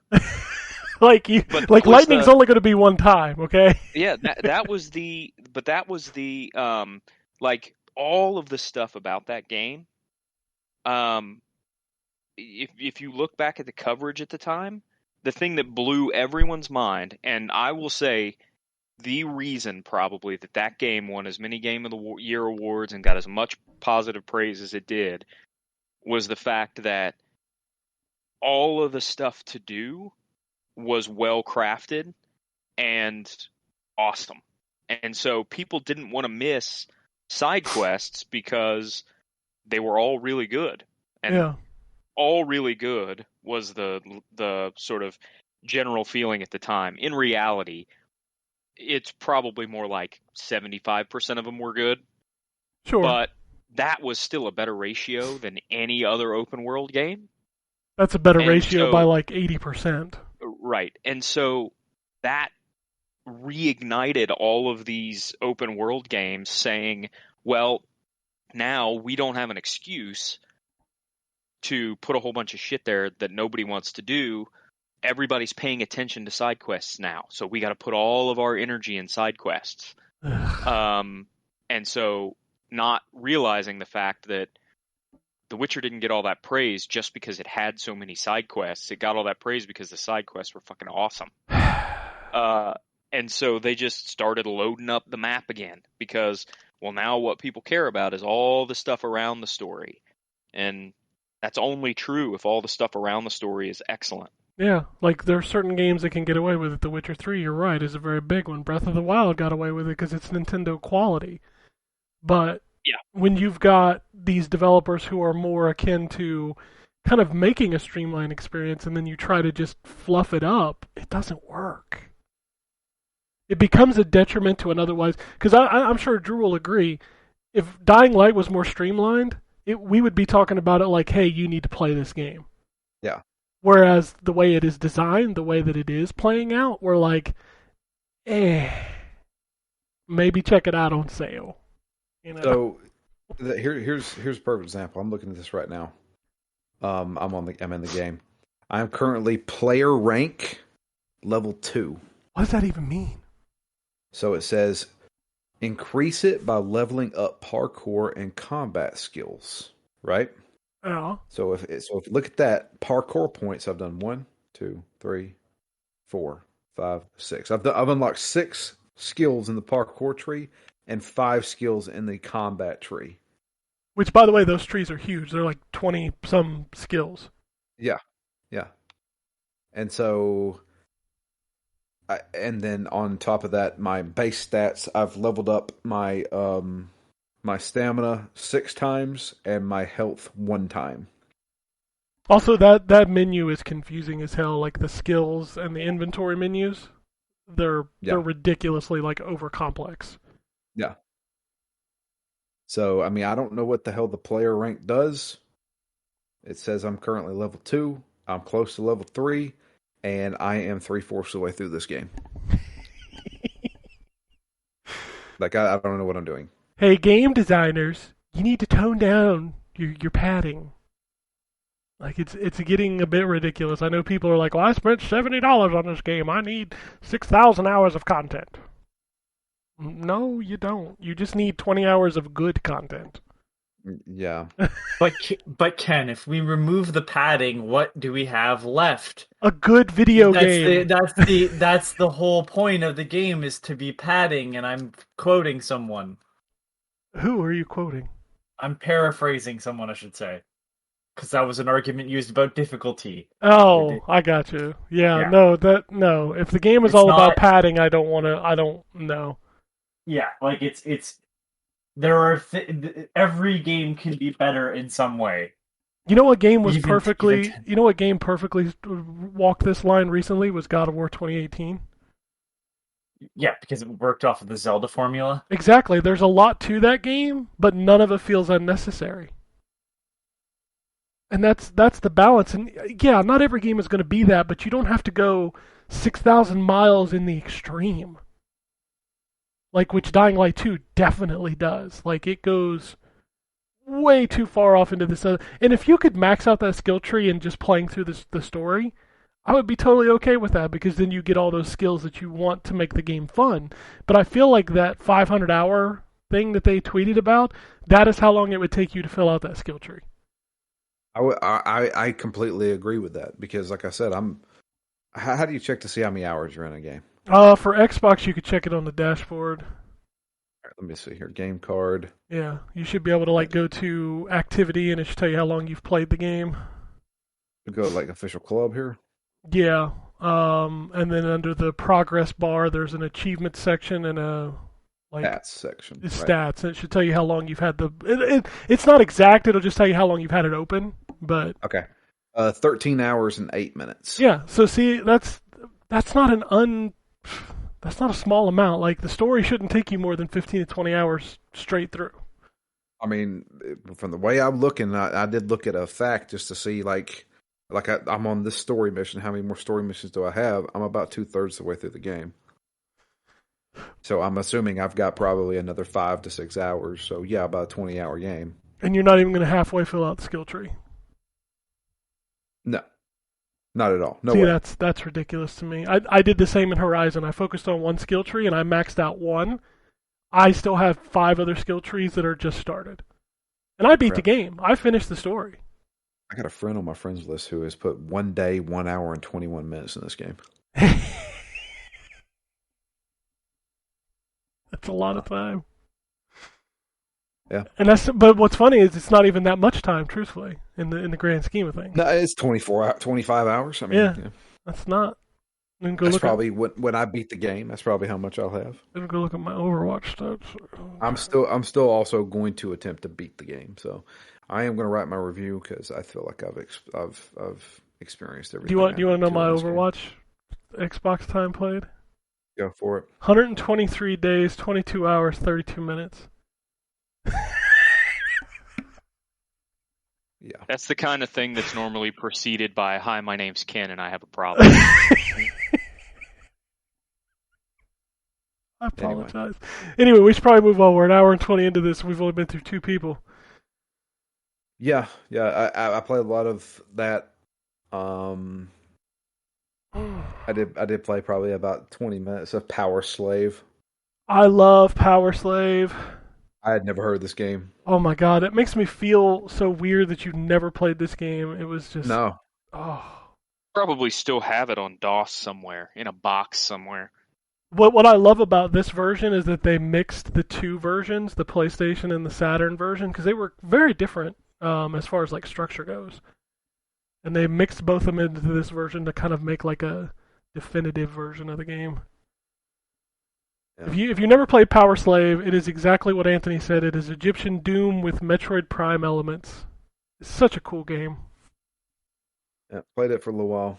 And I played some Yakuza 4, but Matt was moving, so I decided to put that down because we were able to record. Mm. And that's pretty much it. I mean, I've been trying to knock out Dying Light 2 so I can get that review, and I'm going to attempt to try and maybe write it tonight. But it may be tomorrow. Just FYI. No, that's fine. We've got Horizon going up at... God, I hate scheduling things for 3 o'clock in the morning because God knows if it'll go live. I sure as shit ain't going to be up. No, I'm not either. Yeah, fucking... The embargo is 12:01 at Pacific time, so I had to schedule for 3:01 my time, and I'm like, well, I hope it goes live. I ain't going to be up. Yeah. Shit. All That's right. it for me, though. So we'll move on to the Wombat. And I ain't played shit. Okay. I played Dragon Warrior 3, which I already talked a lot about last week, and nobody needs to hear me talk about it for another hour and a half this week when we've already spent as much time as we've spent. And I still got 2 big games. What are you talking about? Yeah, exactly. That's what I'm saying. So, you just go ahead. Okay. Well, I'll run through the quick stuff first to get it out of the way. I was going to talk about Stranger's Wrath, but Stranger's Wrath is awesome. You should play it. And by the way, we're going to run a contest. We're giving away 5 codes for that version, the HD version. So stay tuned for details of that. Yeah, we got the PR guy was like, "You want some codes to give away?" I was like, "Hell yeah! Stranger's Wrath is like the best Oddworld game. Let's do it." So, yeah, we'll be giving. I'm about to submit like 6 different fake names to the contest. All right. Other indie games I played this week. Even though Anthony told me not to play it, I played Scoutfold: Shrouded Insanity.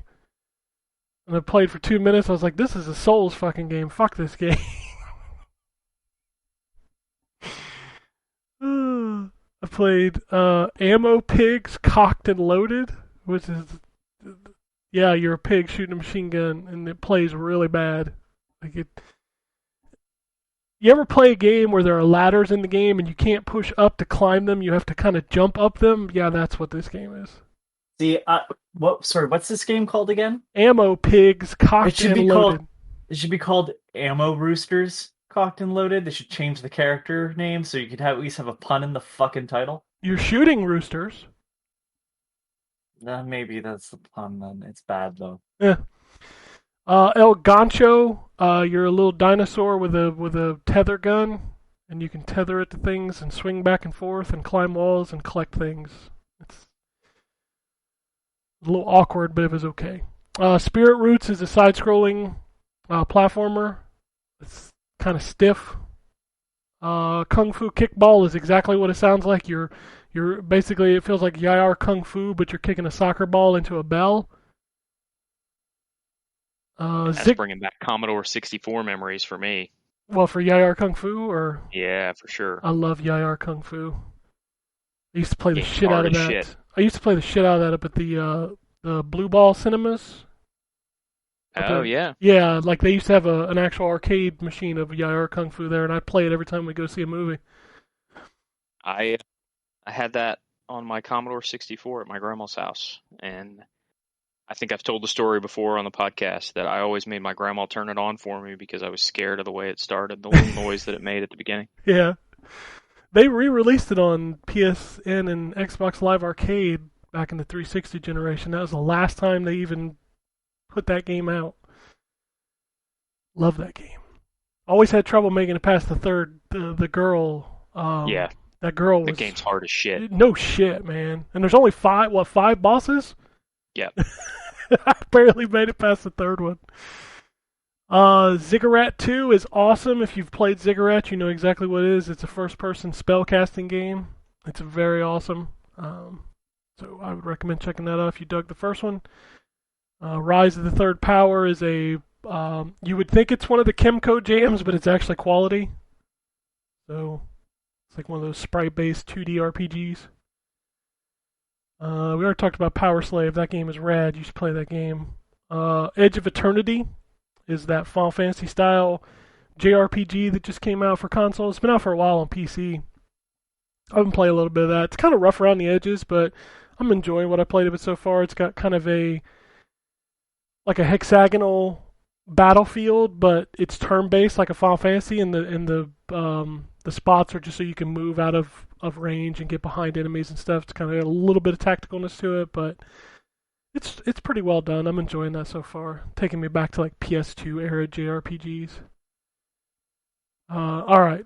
I ran through that quick, so I'm gonna go to the two. Oh, one last thing. I picked up Retro Bowl, Ryan, on the Switch, Yes. and How does it play on the Switch? it plays good. It takes you a minute to get used to it because basically what it is like it's got all the front menu stuff where you can like draft people and hire and fire people and stuff like that. So that part is there, but the actual gameplay is like you press a button to start the play, and then you can either tap one of the buttons to hand it off for a handoff play, or you move the left stick in like almost like an arcing fashion to where you want to throw the ball, and then you gotta like work out the momentum or the geometry of where the ball is going to land to see if you should throw it there.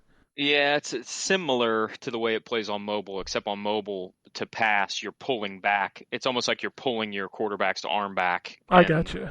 Working out the arc that way. It kind of feels that way with the way you pull the arc, because you pull the arc and then you press a button to kind of launch it, but it has like a pull to it a little bit. So, Gotcha. but yeah, it works really well, and it totally gives me like Tecmo Bowl vibes, and I love that about it. And it's real deep, Yeah, I was surprisingly gonna say deep. the management stuff's pretty deep. Yeah, I was kind of shocked at like how deep you can get into like hiring offensive coordinators and defensive coordinators and answering questions at like press conferences and stuff. Yeah, and you gotta manage morale. Yeah. And so like you can increase the frequency of practices so that your players level up. But if you do that, you'll hurt their morale, and like you've got to manage payroll, obviously, and free agency, and all that sort of stuff. It's really a lot of fun. I love it on mobile, so I'm glad to hear that the Switch version's at least competent. Yeah, absolutely, and it's $5. So don't hesitate. If you enjoy stuff like Tecmo Bowl or you enjoy football management, like that game is totally worth $5. All right, embargo dropping hot. I don't have my review written yet, but I've been playing King of Fighters 15 for Xbox Series X. I've been playing it for about a week and a half, and I'm of two minds of this game. The first mind is if you're looking to play competitive online, you should buy this game. It has 39 characters out of the box, which is, I think, 13 different teams. As if you've ever played a KOF game, they're always broken up into teams. So you've got 13 teams of 3 characters, each one themed. Like, of course, you've got the Ikari team and the Iori team, and you've got the Heroines team. If you're looking to play online, this game is incredible. It's got rollback netcode. It's got this new thing called what is it? It's like a point system. So if you disconnect, like you start with a score of 100, and if you are quitting, like rage quitting during a ranked match, it'll drop that score. And the more it drops, like it shows up on the screen, like this person has this disconnect score. And eventually you'll get penalized for where you're not allowed to play. But then, the more ranked matches you play, then your score goes up. The fights online felt good. Like the rollback code is really well implemented. I love the selection of characters. I feel like this is... So if you played 14, it's fairly similar to that style, except they've really kind of upgraded the engine. So it's a lot more colorful. The characters are a lot more animated. And it's 39 characters.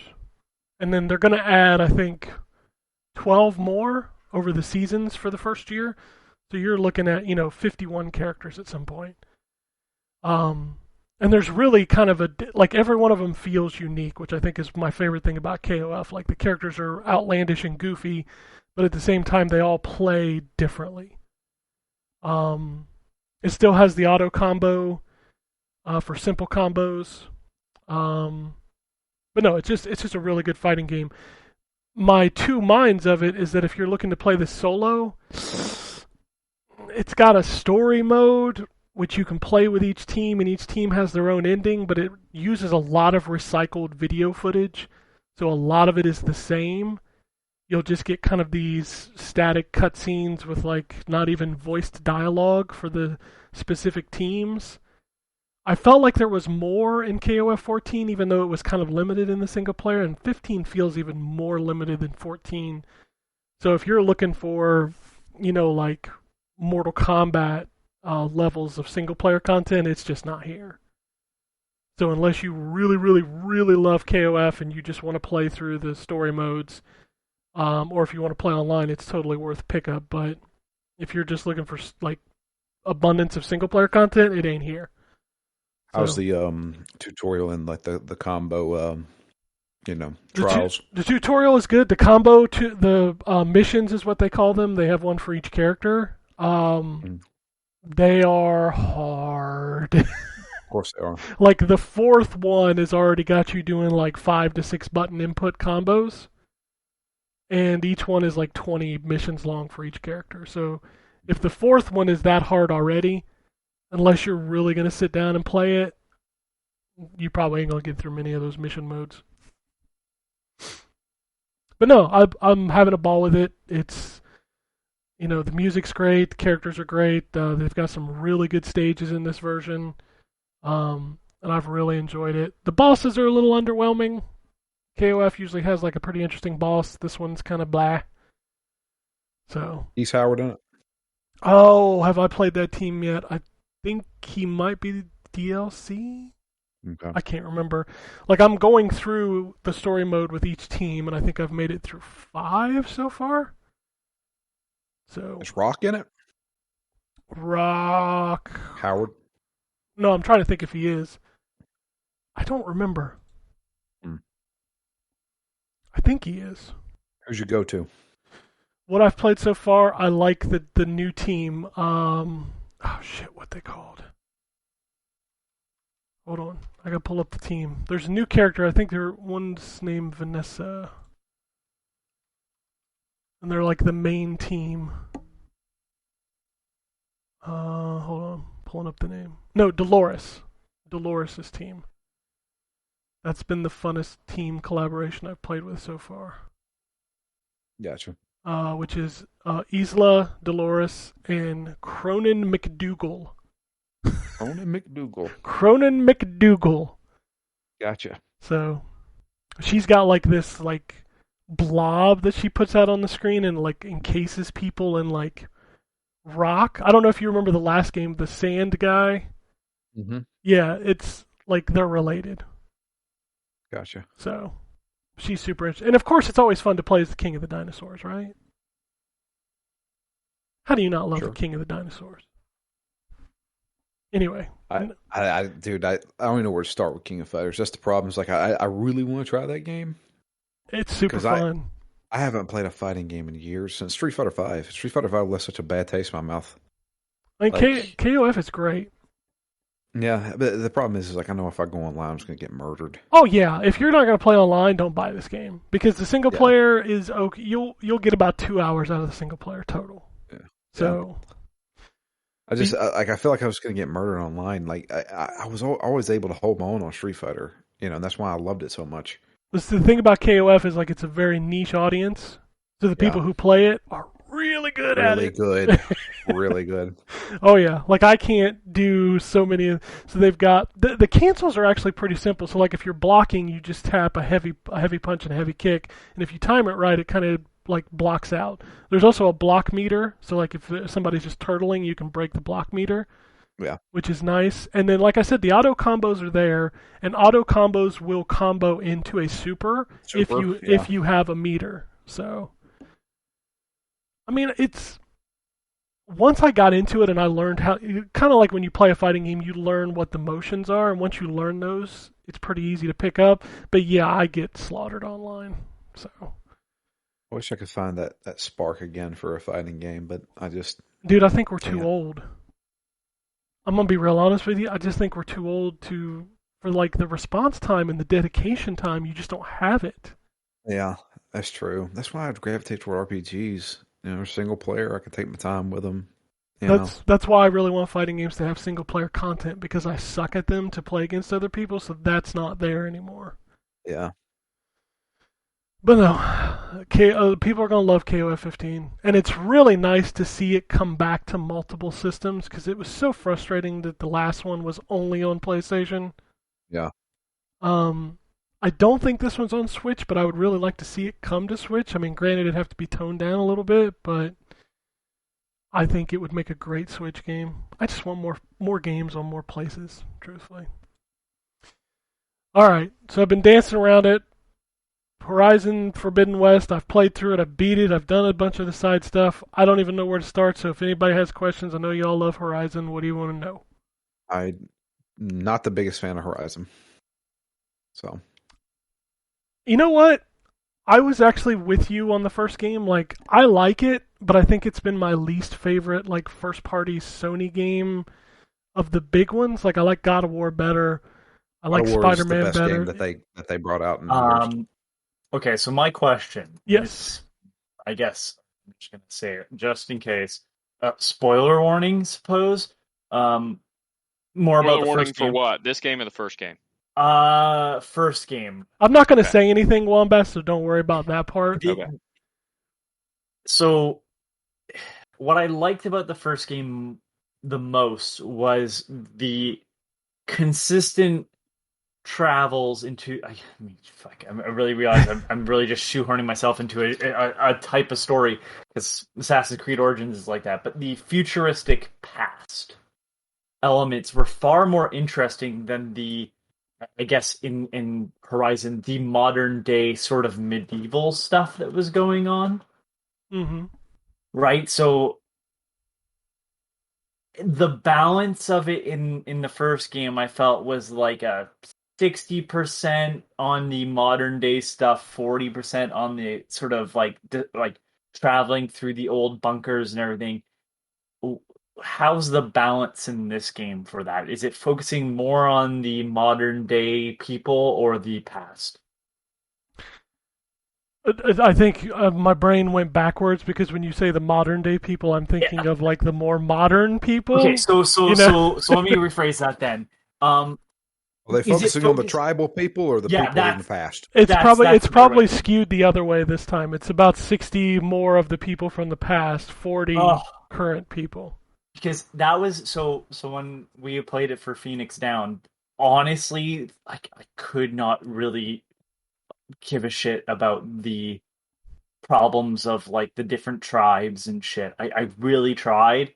I'm like, no, the far more fascinating aspect is discovering like what happened, the mystery in the past, like how did this come to be, and Well, they had to, not to spoil the first game too much, which if you have not played it, go play it because it's Go play it. it's totally it is worth a playing. good game. Yeah, My game of the year for the year it came out.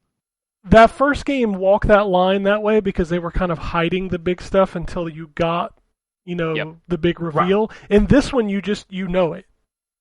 right. So, like, So- that conversation is happening right off the bat. Like, Aloy and Silence and all those conversations are coming right back in. Okay, because the thing was, and they're hiding it sort of still, right? Even in the trailers I've seen, it's like focusing more on the modern day stuff of like hunting the robots and stuff, and it's like that's all fine and dandy, but like when No. I was like, oh my god, like story wise, it was watching holograms and stuff. I think they're I- doing that for people who haven't played the first game because this game is Okay. not shy about any of it. It is in your face from the Perfect. minute you start. And so, without spoiling what happens, kind of the structure of this game is you get in, you pick back up where you were, you kind of get comfortable with what's going on again, and then you get to this kind of point where it's like, okay, here's your base of operations where you're going to work from. Here are the things you need to go do, and all of it pertains to the story that you uncovered at the end of the first game. And you're Thank going you. to learn I'm- about those people. That is why, like, I was worried partially that they would end up focusing more on the aftermath rather than uncovering what happened. No, The you uncovering totally. was more interesting to me than anything that was going on. I don't give a shit about two people fighting. I really don't. Like, the past stuff, like how did we get here, was more compelling, and going through these giant bunkers, like where they're building robots and shit. I'm like, that Oh, you're going to get a lot of that. sold. Done. Yeah. That was my question answered. Yeah, you're going to get a whole lot of story and a whole lot of explanation of the things that came to bring you to the climax of the first game. You're going to get deeper explanation of what happened and who those people were and all of that stuff. And once again, there is just an umpteenth amount of audio logs and holograms and I mean, it's not a spoiler to tell you that you are leaving the area that you were in the first game. Right. Yeah, it's the whole point of the game. That's the whole point of the game. So you're going to go to Going to places. Forbidden West. Yeah, you're going to Yeah. go to places you've never been. You're going to see things that, and to kind of tie. I said this in my review. To kind of tie it into the Death Stranding problem, when you're traveling between two named locations and it takes you like 5 minutes, that kind of takes a little bit out of the world, because the world is great. I love the world in this game. It has such diversity. You'll go to areas, like we've got the underwater stuff now. So you'll go to areas where you can swim down into these underwater worlds, which is super cool.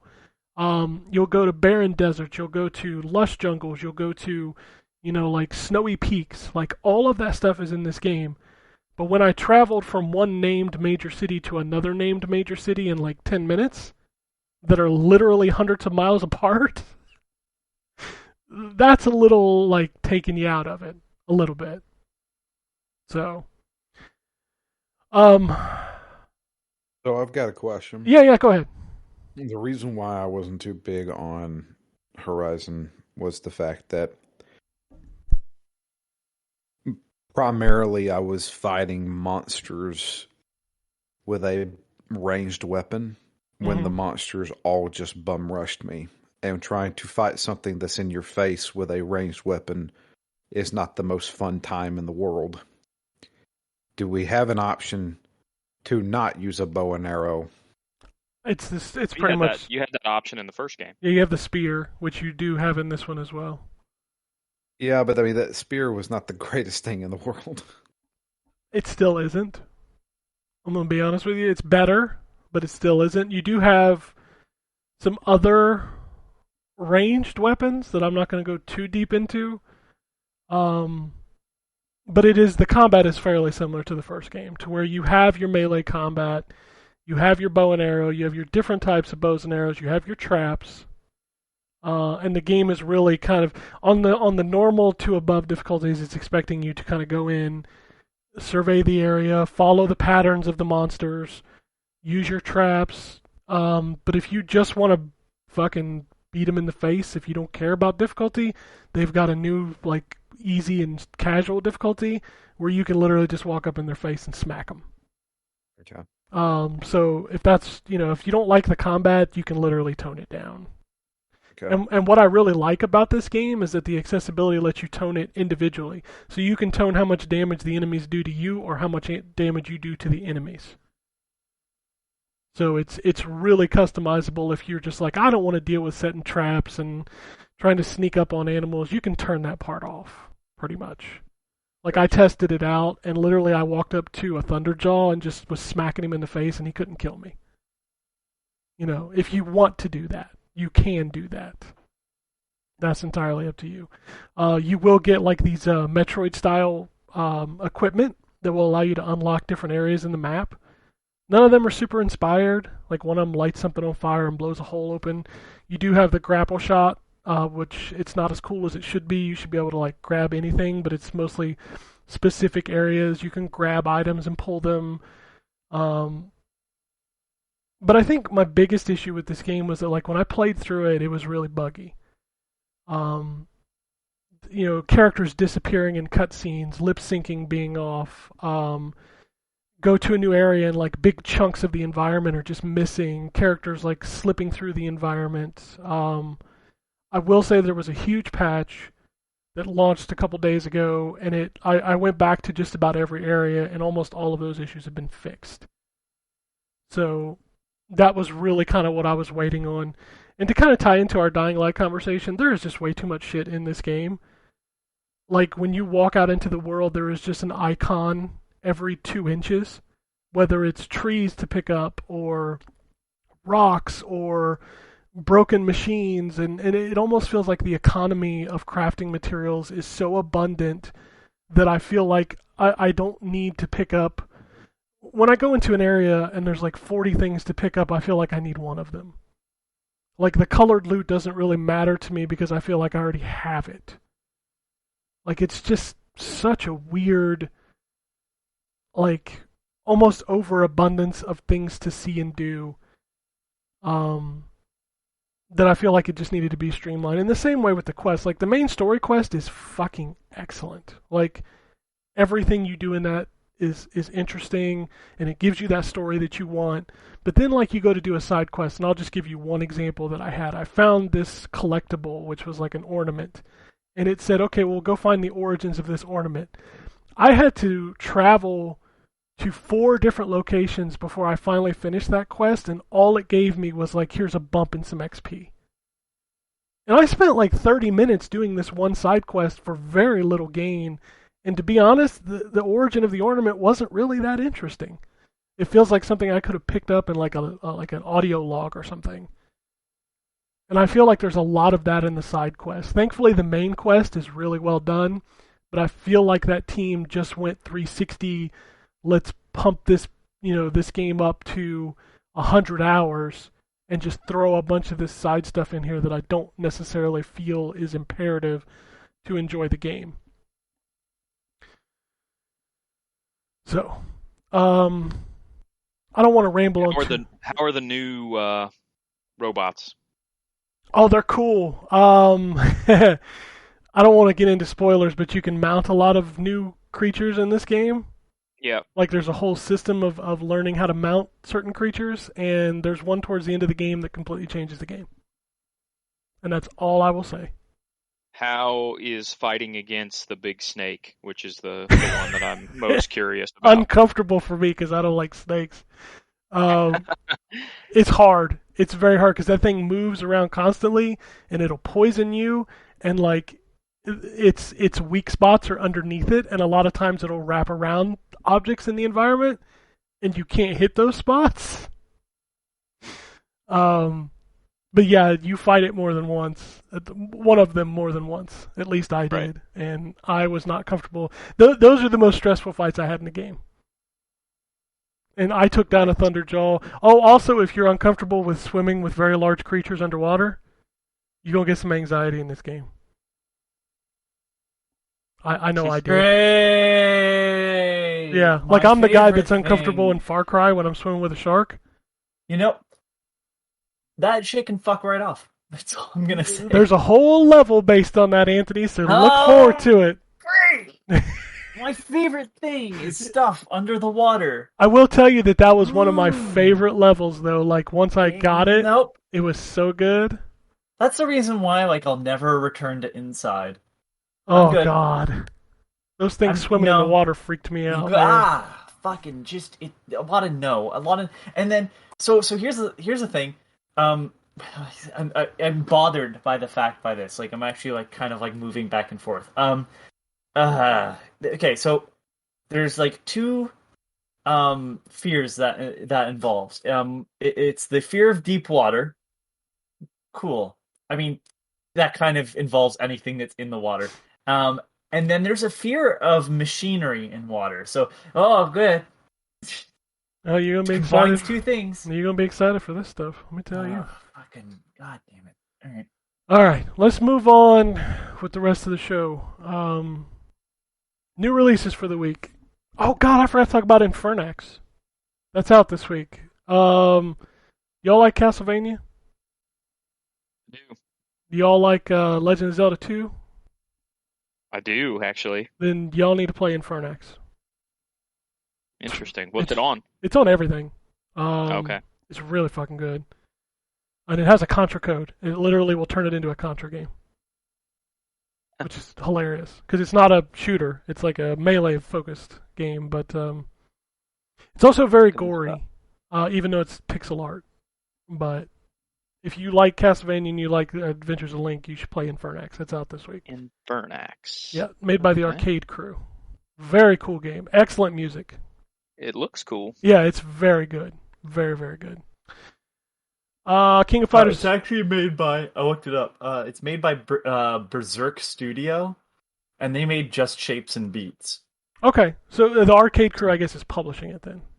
Yeah. Okay, that's the logo that pops up when you first boot it up. That's why I thought It's a good sign that I have to put in my date of birth to be able to look at it on the Nintendo Switch. it is definitely gory, even though it is pixel art.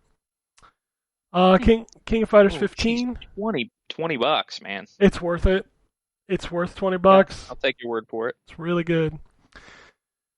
King of Fighters 15, Bassmaster Fishing 2022, Dynasty Warriors 9 Empires, and Super Toy Cars Off-Road.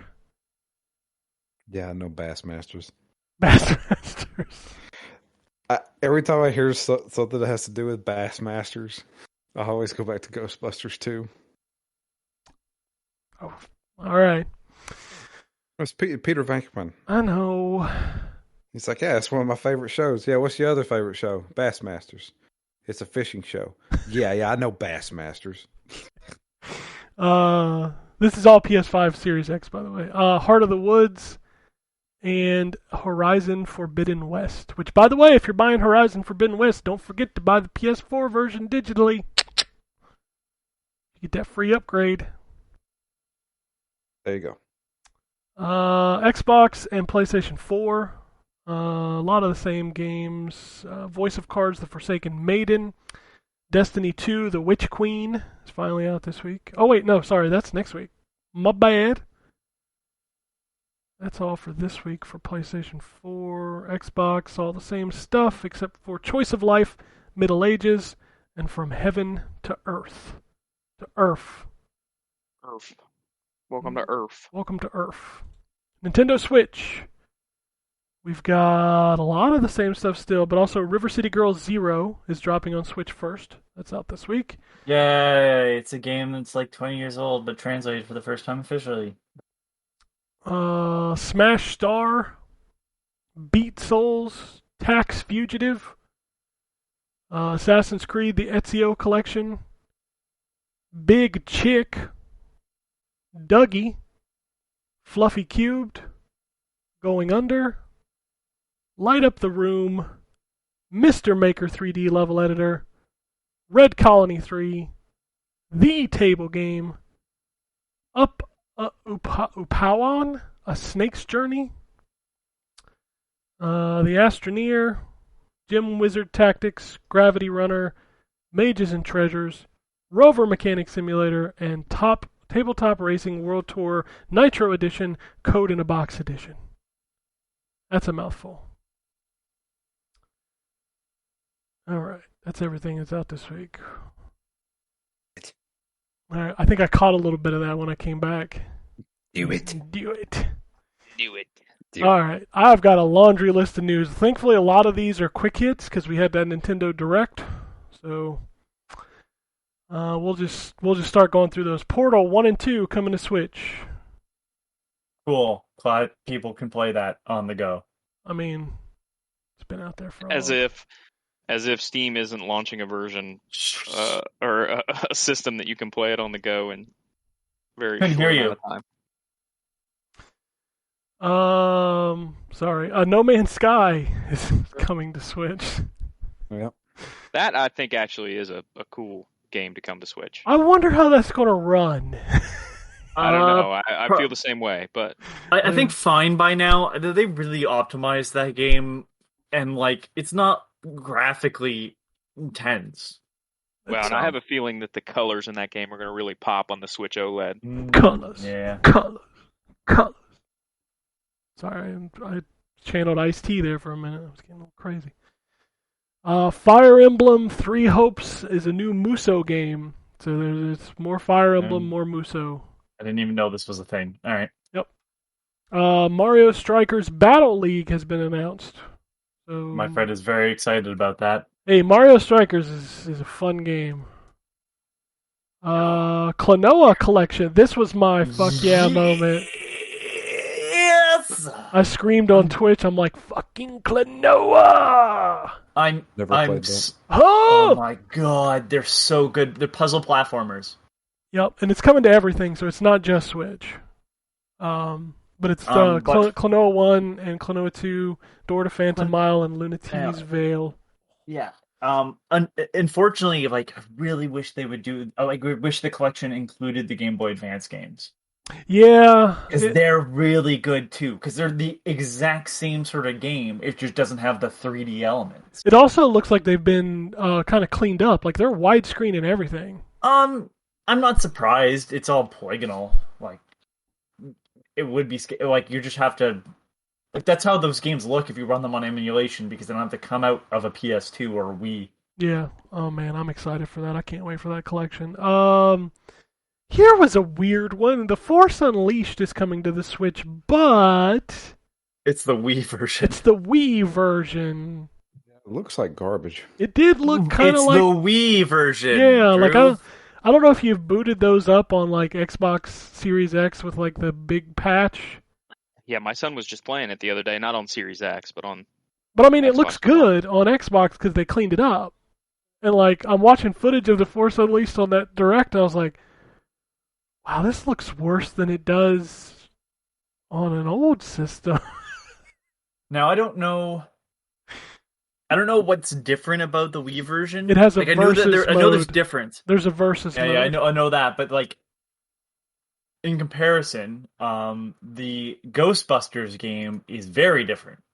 So I don't know how, on like a level design, like, is this worthwhile if you're a really big fan of Force Unleashed? If there are people out there that are really big fans of Force I Unleashed, am a big fan of both of those games. So, I but- loved them both. but I'm curious to know if there is a bigger difference than just I don't- graphics. It is odd Yeah. that this version's being ported, but like in a weird way, I hope it kind of opens the door to seeing some ports of some of the titles from the Wii that like had a very different version. Ghostbusters being the big one. Well, I think this is Aspire, right? Who are the guys who ported all those other Star Wars games to the Switch, like KOTOR and Jedi Knight and Jedi Academy and Episode 1 Racer. So it feels like they have like an in with Star Wars people. I don't know. Disney Speedstorm was announced. It's a free-to-play racing game coming this summer to everything. It was exciting until it said free to play, and I went, nope. Yeah, I'm not too big on free-to-play games anymore. And I'm not even trying to be like whiny about it. It's just like, I'd rather you just take my money and allow me to disengage when I want, rather than having to grind something out. And that's exactly what this is going to do, because it's a fucking free-to-play game. Front Mission Remake is coming to Switch, and they also announced Front Mission 2 Remake is coming at a later date. But the first one will be out this year. Which is a weird remake. Those were interesting games. I'm liking the fact that, like, Square is putting in work to get games out again. Speaking of Square, Chrono Cross Radical Dreamers Edition is coming. It's also coming to everything. It was weird to see a Chrono Cross game on an Xbox. So it's weird because I remember when this was announced, people were like, they're remaking it. They're upscaling it like they did with Final Fantasy VIII, but I wouldn't call the Final Fantasy VIII release a remake. I mean, What people I like to can't mince believe- those words. Yeah, what I can't believe, though, is they're including Radical Dreamers. Which is a text-based game. That tells...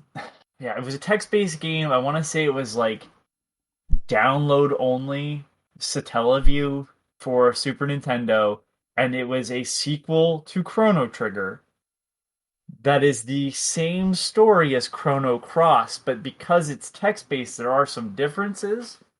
And, like, that's how you fucking make a full package. The only thing that's disappointing is that they're not releasing Chrono Trigger in the same package. Yeah, I still don't know why Chrono Trigger's not making an appearance somewhere at this point. I have to assume there's some rights elements to Toriyama's art with that particular release. I don't know. It's weird that game is not available The anywhere. last release was DS. Yeah, that's been a long time ago. Yeah, and that DS copy now goes for like $200. Speaking of old games coming to the Switch, we've got Earthbound coming to Switch Online, both the NES and the Super NES version. Y'all can be quiet now. So after 7 months of no releases for Super Nintendo or Nintendo, we get one. Wait a minute now. So, not to be actually, Okay. isn't it Mother 1 and Mother 2? I don't know. And they'll okay. So, Oh, here we go. He's got to get his voice ready for this actual part. Everybody's gonna be actually. Actually, they are. If you want to get specific, they were both Earthbound in America. The original translation was going to be put out as Earthbound on NES, and that was canceled. So they called the Super Nintendo Mother 2 Earthbound. So when they went to release the original NES version on Wii U, they called it Earthbound Beginnings. Right. Okay, But you they're actually two did. different games. Oh, the nerve dripping off this podcast right now. Yes and no. Sticky. It's really, so like that's a really weird series because like the first two games are like way too similar. There's slight deviations, but like if you look at the character, Ninten is the character for like Earthbound Beginnings, and Ness is the character for Earthbound. Do you fight Gygus at the end of both of them? You fight Gygus at the end of both of them. Okay, and he's a big fetus. But it's different. No, that's only Earthbound. So it's a sequel, but it's also a remake. Okay. Yeah. Hey, they're both available to play if you have a Switch Online. Earthbound Beginnings is really rough, and I would just not suggest. I would suggest not playing it and just watching it online because it's like grind heavy as hell. So, Or find a problem of it and put in like the easy experience hack. That game was like way too long. what about Mother 3? Is that coming? Mother 3 needs to come out. That is one of the most depressing things I've ever seen in my life. That story. Xenoblade Chronicles 3 was announced. They're a machine, that studio. They are. I wish I liked those games. Because what? It was... Those games are It really worked. good, dude. They put out Xenoblade Chronicles, then they remastered it, sort of. They put a 3DS version out, and then they were helping with Breath of the Wild, and then they had Xenoblade Chronicles 2, and then the DLC, and then they remade Xenoblade Chronicles for the Switch, and now they're on 3, and they're probably helping with the new Zelda game as well. Hey, I tried Xenoblade Chronicles Goddamn. 2. I got about 10 hours into it and got lost and gave up. So, somebody, Drew, maybe you're the best person for this. Explain Xenoblade Chronicles to me. Like, what kind of game is it? What kind of stuff do you do? Just kind of give me the once over, if you would, because everybody keeps talking about these games so much that it makes me want to play them, but I literally have no idea what they're like. All right, have you ever played Final Fantasy 11? No. You mean 12? 12, excuse me, 12. No. Not the online one. Okay. No. So they are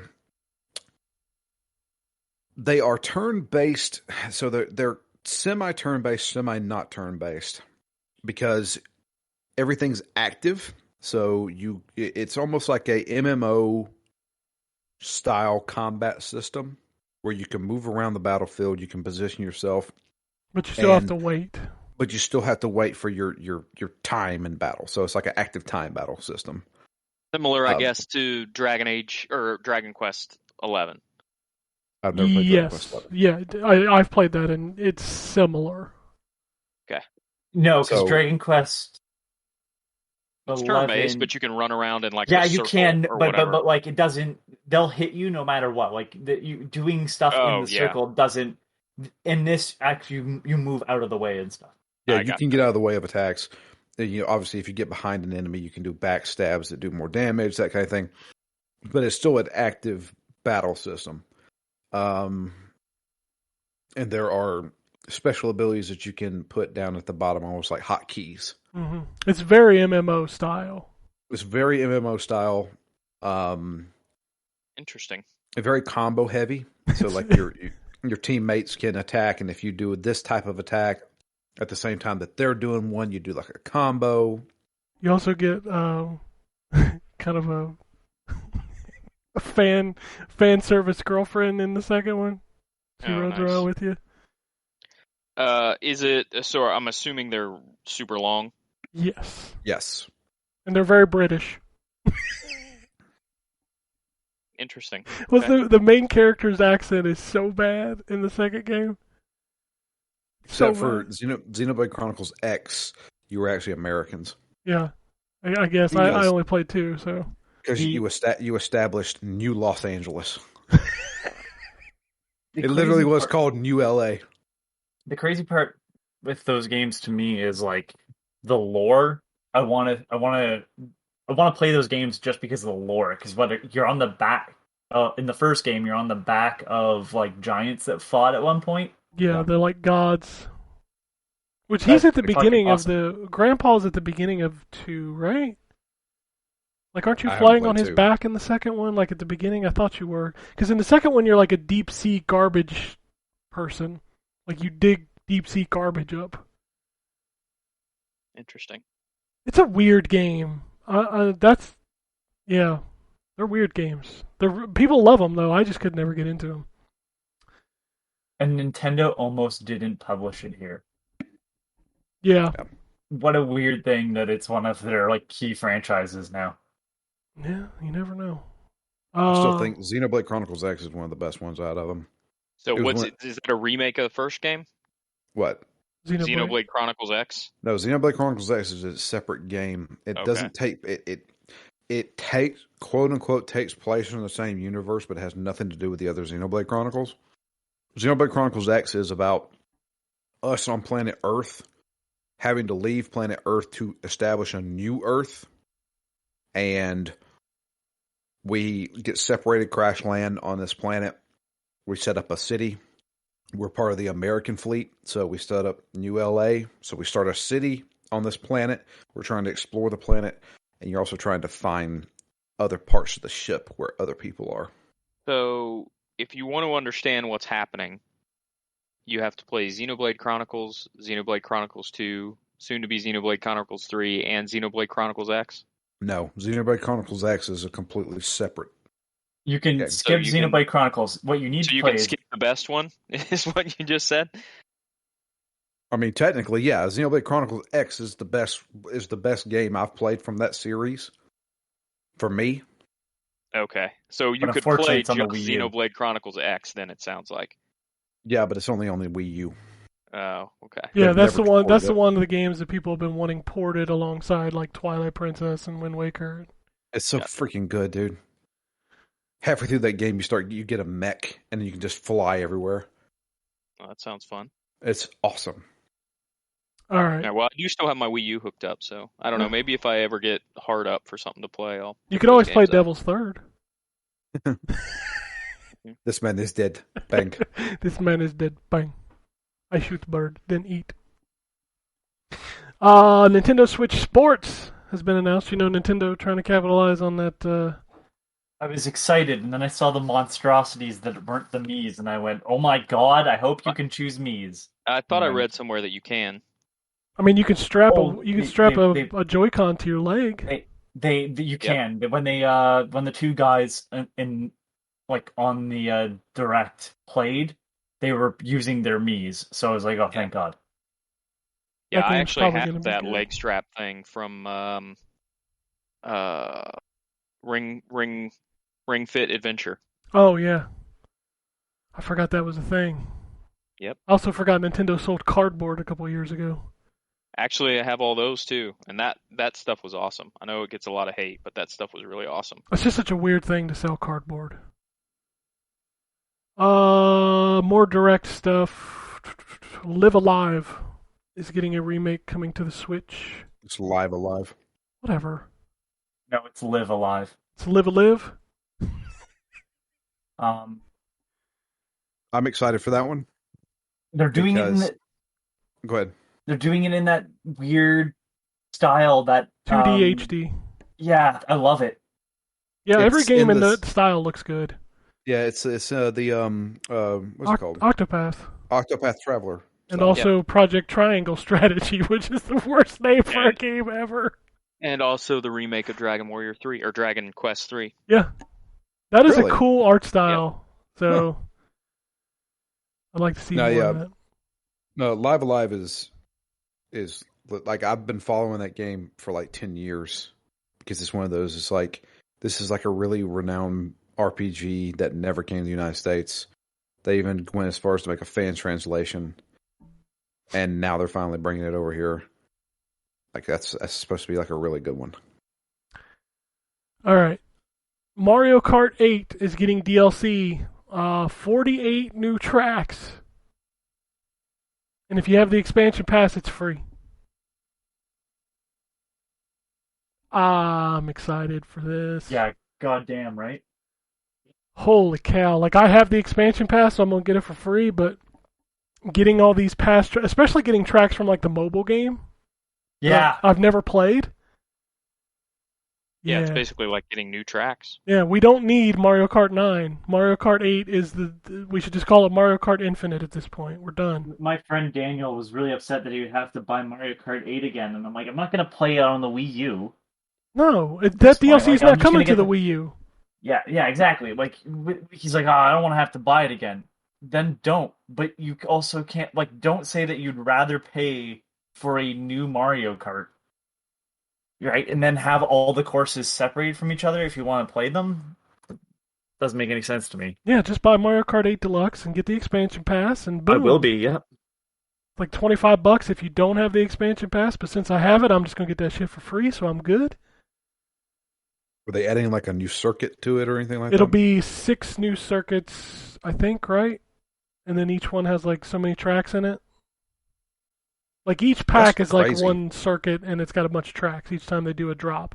And I guess it's Right. going to be for the next 2 years. So yeah, Mario Kart 8. It's going to be around a while. Also, that announcement pretty much guarantees we won't see a new Switch until 2024. Nintendo's kind of expecting the Switch to last through 2023, which I guess makes sense. All right. I think that's all the Nintendo Direct stuff I have on my list. But don't worry, I've got plenty more. We'll continue with the Nintendo theme and tell you that Nintendo sent out a press release very proud of the fact that they're sending Gary Bowser, which is hilarious to me, to 3 years in jail for circumventing Switch software. Wait, what? Dude's name is Gary Bowser. He was a hacker who released this thing that would circumvent the Switch so you could play pirated games or whatever. They have sentenced him to 3 years in jail. They sent out a PR about it, dude. They were proud. I'm assuming this guy's a American. I don't know that it says where he's from. Let me pull up the story here. He has $15 million in fines. He's been They'll sentenced. never get that money back. Yeah, he's been sentenced to 3 years in jail. He is the leader of the Switch hacking group Team Executor. The official charges are conspiracy to circumvent technological measures and to traffic in circumvention devices, and trafficking in circumvention devices. Both are federal felonies. He's a 51-year-old Canadian who was arrested in the Dominican Republic and is no relation to Doug Bowser or King Koopa, according to this story. Oh, shit. Wow. Yeah. So did he know this was happening and fled to the Dominican Republic? I don't know. He had already agreed to pay the $4.5 million to Nintendo of America as restitution, and a further $10 million also to Nintendo of America as quote monetary relief. He also It should had be noted all. that Go ahead. I was gonna say it should be noted that he was selling physical modification devices for the Switch. It wasn't I've just had some ROMs on my site. Just so people are aware that there's a big difference here. Yep. It says here that Nintendo claimed that his actions caused more than $65 million in losses to video game companies. It said the damages went beyond losses, quote, harming video game developers and small creative studio whose products and hard work is essentially stolen when games are pirated. Yeah. So, I think the only reason this story makes news is because fucking his name is His Gary. last name is Bowser. Yeah, his name- 100%. Yeah. Yes. And also they sent out a press release, which is just, I don't know, that just struck me the wrong way. Yeah, I mean, I think it's because they want to make it clear to anybody else that might think about doing something like that this isn't just oh, I'm just going to do it and we'll see if they can catch me. No, dude, you're going to go to jail. Yeah. It's their version of putting a head on a pike. Yeah, basically. It's just weird to send it to the PR people, or like the PR people to send it out and be like, look what we did. Put this out there. Yeah. Yeah. Let everybody know, they're don't telling, fuck with Mario. They're telling you now, like, if you're like, let's fuck around and find out, like, Bowser Yeah. found out. Fucking Yeah, Bowser found out. Go ahead. Fuck around. Yeah. How's he going to support his Koopa kids being in jail and all? How's he supposed to pay back $14 million? Yeah, I don't know. A lot of gold coins. Right? I Sounds hope like he he collected made some enough on bank his way off to of it. jail. Yeah. I don't think he They made that were- much. They tried to arrest him a couple times, but the first 7 Bowsers they tried to arrest were actually other enemies in disguise. Or they were in another castle, you know. Yeah. He's been moving around the map. They arrested his child first, Bowser Jr. He was just trying to paint. Did you leave him alone? He just wants the acceptance of dad. In a news story to make Anthony mad, Atomic Heart is out in 2022 in something that ends in Ember. Yeah. Did you like that trailer? Out in blank, blank, blank, blank, member. No, I didn't watch it because, like, at this point, it's like, I'm not upset about it. It's just one of those things. I've watched this for a long time, and like, it's not the first time they've said that it's going to come out, and so like, I'm like hesitant on it. That's all. Well, it's in Game Pass, so when it does finally come out, we can just play it. and Yeah, see I'm how not. I it don't goes. even have to pay for it. It's nice. Yeah. Yeah, there you go. Speaking of games on platforms, because that's a real broad transition. Martha is Dead is being censored on the PlayStation. I watched what they said that it was. I watched it too, where they're cutting the face off with the. It was so bad. Yeah, it's pretty bad. It's not like bad in like a, oh my god, I can't believe this is happening. I went, that looks like a video game character cutting the face off of another video game. But let me character. ask this question: anybody who's played through The Last of Us 2, is that really any worse than something in that game? And that's a lot of what people were saying. Like, it's okay when Neil Druckmann does it, but it's not okay when An indie developer does it. indie developer does it. It's Yeah, because The Last of Us 2 is art. I don't know if I'd call that fucking- art. I wouldn't call it art. I wouldn't either, but I'm just saying that's what they say. I don't know. So if you want to play that game uncensored, you got to buy it on PC or Xbox because it is fully uncensored there. I just, yeah, for a company to put out The Last of Us and then The Last of Us 2 and then be like, oh, we're, all about the purity. Like, I can understand this stuff from Nintendo because they want to keep a family-friendly image, even though, I mean, there's a lot of Some of the horniness stuff- going on. yeah, exactly. Some of the stuff that, what was it? Breath of the Wild, everybody wants to fuck Link. Yeah. But it is weird that it's like they will publish that as a first party. Here's a game that just has to be let onto their platform, and they're like, oh, make some changes. Yeah, you need to take that part out. New Assassin's Creed standalone is coming. It's an expansion to Valhalla, but it's going to be a standalone featuring Basim. I'm assuming Yep. you know who that is. I've No seen. idea who Yep. that is. If you play through the story, Valhalla. yeah, Valhalla, he becomes a very important character. Apparently, Valhalla is only $19 on Amazon today. It's actually, man, it's been too long since I played Valhalla. It's not Basim. I think it's just Basim. Basim. Yeah, I can't remember how he pronounces it. It's been too long. That I think that game's on sale on the Ubisoft sale on Xbox this weekend too. I don't think it's $19 though. I don't know. I just know that game for $19. I mean, if you're paying per hour, that's like a penny an hour, dude. No kidding, right? Crazy. I'm really interested in that DLC, but I feel like I need to finish the other 2 DLCs. I was gonna say, isn't there like 2 other DLCs to get through first? God damn, how do they pump out so much content for those games? It's insanity, man. Mm-hmm. I haven't even played Odyssey yet. They give bonuses to their employees in NFTs. That's the thing that happened to everybody. That literally. I know happened. that happened, but I don't discuss NFTs on here because they're dumb. The goal. We couldn't sell these. Here's your bonus.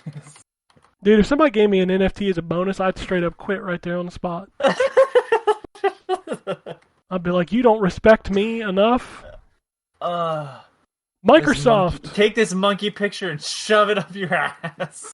Microsoft has clarified that Call of Duty and Activision Blizzard games are going to be multi-platform in a blog statement that they put out to, I don't know, make it a little better for the FTC regulation.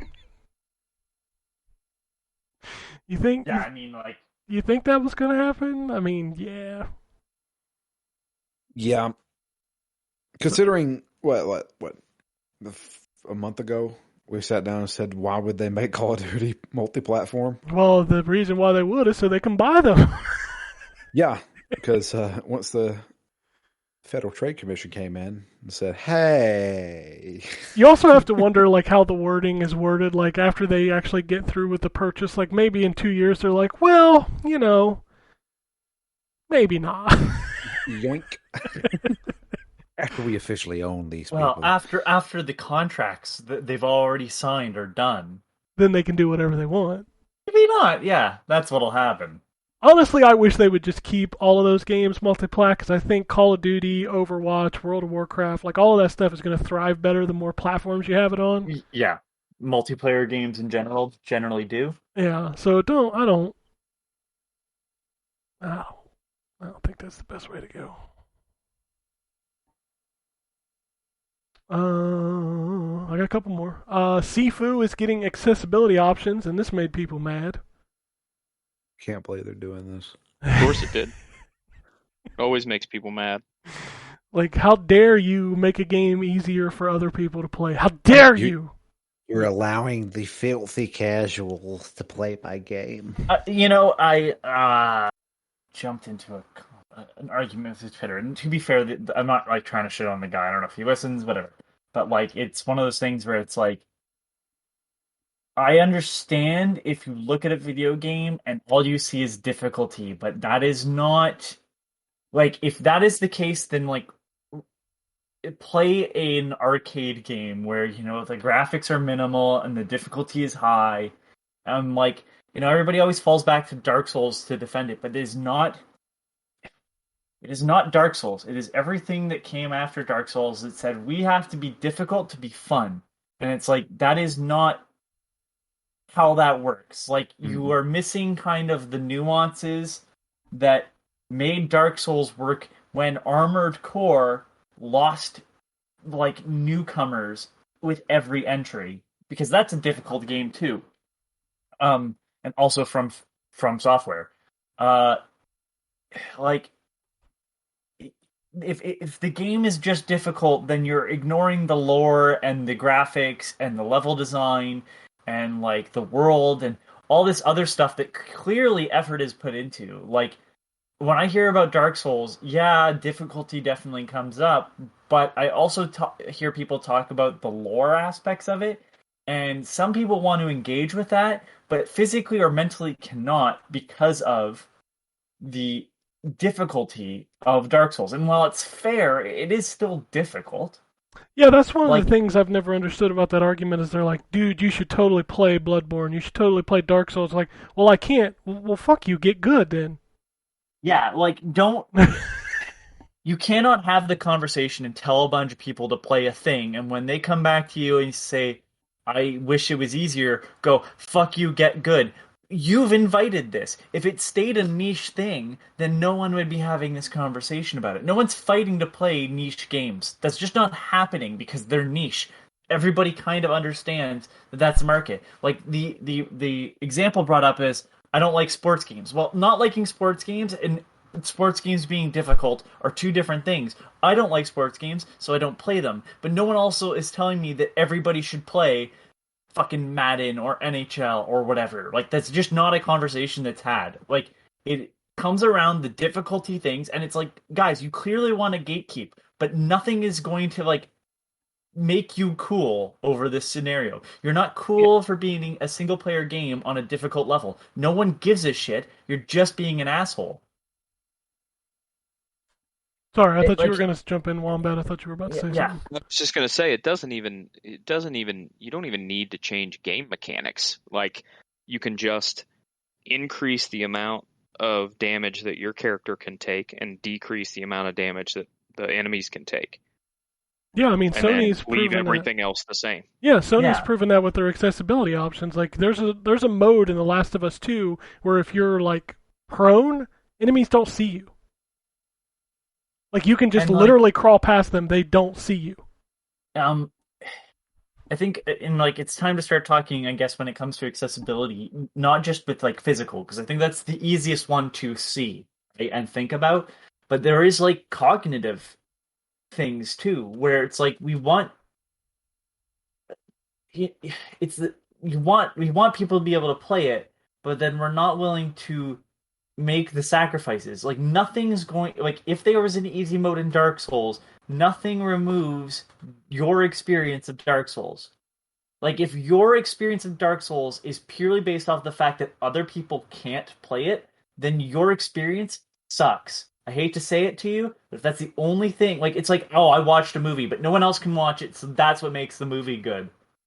Does that make any sense to you? Because it doesn't to me. No, Like, I that just was don't get that concept. that was the question I asked last night, and I don't feel like I ever got a good answer. I was like, if they put an easy mode in this, who does it hurt?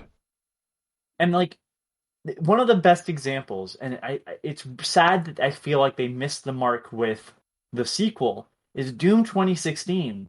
It takes 5 shotgun rounds to, like, say it takes 5 shotgun rounds to kill a specific enemy. It is always 5 shotgun rounds, no matter what difficulty. The thing that changes is how the AI works together. They'll only fight you one-on-one on easier levels, right? They may swarm around you, but they'll all take turns. And in later levels, they all attack simultaneously. That's how they dealt with difficulty. There's smart ways to do it where the experience doesn't really change. And it also makes it so people can get better. Again, we always point to Dark Souls, but it's like Dark Souls, at least the first game, slowly sort of wades you into the difficulty to some extent. Most games don't learn from the nuances. I don't know how many times I've played a game and went, this is clearly inspired by Dark Souls, but they've seemed to have taken just the difficulty aspect and not any of the nuance of it all. And just because Dark Souls does it, doesn't mean all games should do it. And unfortunately, it's spreading. It's spreading to a bunch of games where they all feel that they have to be difficult to be good. You can be a good game and not be extremely difficult. Those two things don't actually combine. Like, if the game is good because it's difficult, is it good? Because, like, how could we tell? It's just difficult. Like, what if it was a bad game and it was difficult? That doesn't make it good, right? Like, if it was poorly programmed, and that's where the difficulty came from, does that make it a good game? But that's where their argument falls for me. Is like that's not what makes Dark Souls good games. What makes them good is their enemy designs, their world designs, their lore that's hidden in there. Bubsy 3D is a difficult game, but it ain't good. Yeah. Oh, fuck. Bubsy 3D. But yeah. I'm just saying, Yeah, like it's a the hard difficulty. No, might I just be... didn't think Bubsy 3D was going to be brought up in the conversation, so it took me a little off guard. I played Sifu and I like what I played of it, but the difficulty turned me off, and it's not because I can't get good.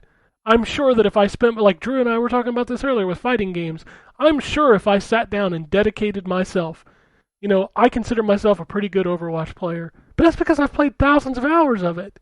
Yeah. I don't have that time for every game. Some games I just want to play, like a Dark Souls. I want to sit down, I want to play through the game, I want to beat the bosses, get to the end, spend 20 hours tops in those games. I don't want to spend 600 hours learning the nuance of Dark Souls.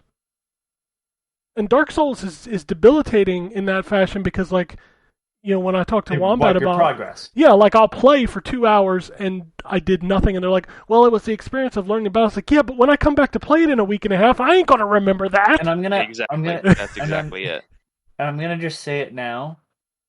If that is your excuse, try a real hobby. I hate to be like that, but like, do something that'll really bring in the money. If you could, like that's where I don't get it. Like, I play video games because I find them enjoyable, and you're like, I like the process of becoming better, but like, you're becoming better at a single player game.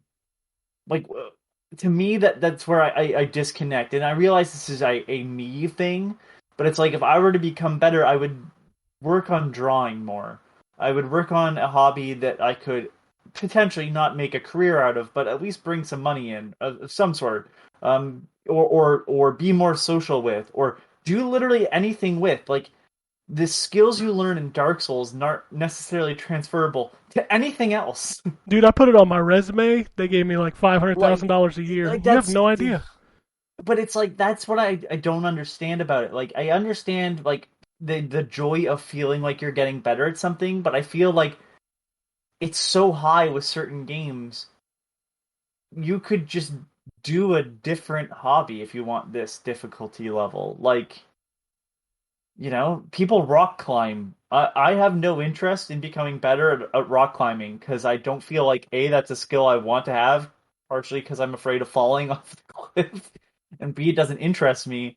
But like some people that interests, and maybe that'll come in handy one day. I don't know, but it's like they go out together and they spend time together rock climbing, and it's an experience. And to me, it's like that still has like a more transferable set of skills than being good at a certain video game that's hard and then telling other people, some games just aren't for everyone and just don't comprehend it. Like maybe someone can explain it to me and I'll be like, oh, you know what? That makes total sense to me. It's just I've never been able to grasp that concept. They're not going to be able to explain it to you in a way that makes sense because most of them don't think of games the way that especially Ken or I think about games in that, and Drew, I guess too. Anthony, I feel like you have a little bit more time for games than the rest of us do. You kid yourself. But like Ken said, the I don't want to have to invest. So my thing with the Souls games and Sekiro and Demon Souls and Dark Souls and all those games is that I love the mechanics in those games. I love the level designs. I love the character designs. I love everything about those games. But I can't play them because I don't have 100 hours to invest in just getting good enough to progress, right? And so if those games, Elden Ring's a perfect example, if they came out tomorrow and said Elden Ring has a mode that doubles the amount of damage that your character can take and cuts in half the amount of damage that enemies take, and that's it. Nothing else changes. The progression system stays the same. The combat stays the same. Everything else stays the same. I would buy that game. Yep, me too. I can't buy that game because I'm not going to have time to do anything but get frustrated by it. And the reason that you're not going to get a great explanation from most of these people is that even though they don't want to say that that's the case, there's pride associated with having spent all those hours to be able to play a Souls game. And the people who spent all those hours to be able to play a Souls game want to be able to say, oh yeah, I finished, Dark Souls, blah, blah, blah. I finished Sekiro.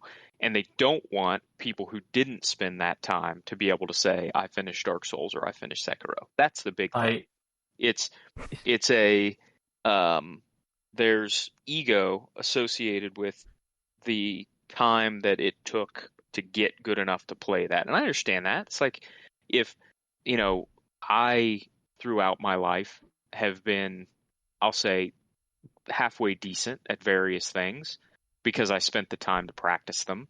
And if there was like some magical wand that people could wave to instantly be good at those, I would be like, oh, well, that's I'm glad you're good at it, but that kind of sucks that I kind of wasted my time here.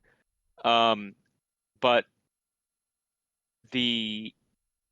what it does is it dilutes the number of people who can enjoy those games, and I just think that's, I don't know, that goes against the spirit of what I like in video gaming, which is everybody being able to play as much stuff as possible. I'm gonna again, like we talk about this, like, the conversation wants to be, oh, this is an art form, but then you literally are like, Yeah, but it's not an art form everybody can enjoy. So I guess that argument falls apart. And I'm just gonna say it. I'd love to see people that are like really good at like a video game go out into the real world and let's be clear, not make money off of being really good at that video game. This is not because like as much as I want to just separate the group here, if you're really good at fighting games and you're competing and there's money involved, we're talking about a totally different thing. As far as I'm concerned, you're more like an athlete, or if you're doing it and you're streaming it, you made a job off of it, good for you. But let's be honest, the majority of people that have this conversation are not. And I want you to go into the real world and say this shit online about how good you are at video games and see if anybody cares. You're gonna get the same response as the Newman in fucking Jurassic Park. See? Nobody cares. I will give you one last food for thought. I saw this tweet yesterday, and I apologize, I don't remember who tweeted it, but it really struck a nerve with me. He said that people who don't want difficulty options in games are the same people who don't want student loan forgiveness because they've already paid off their loans.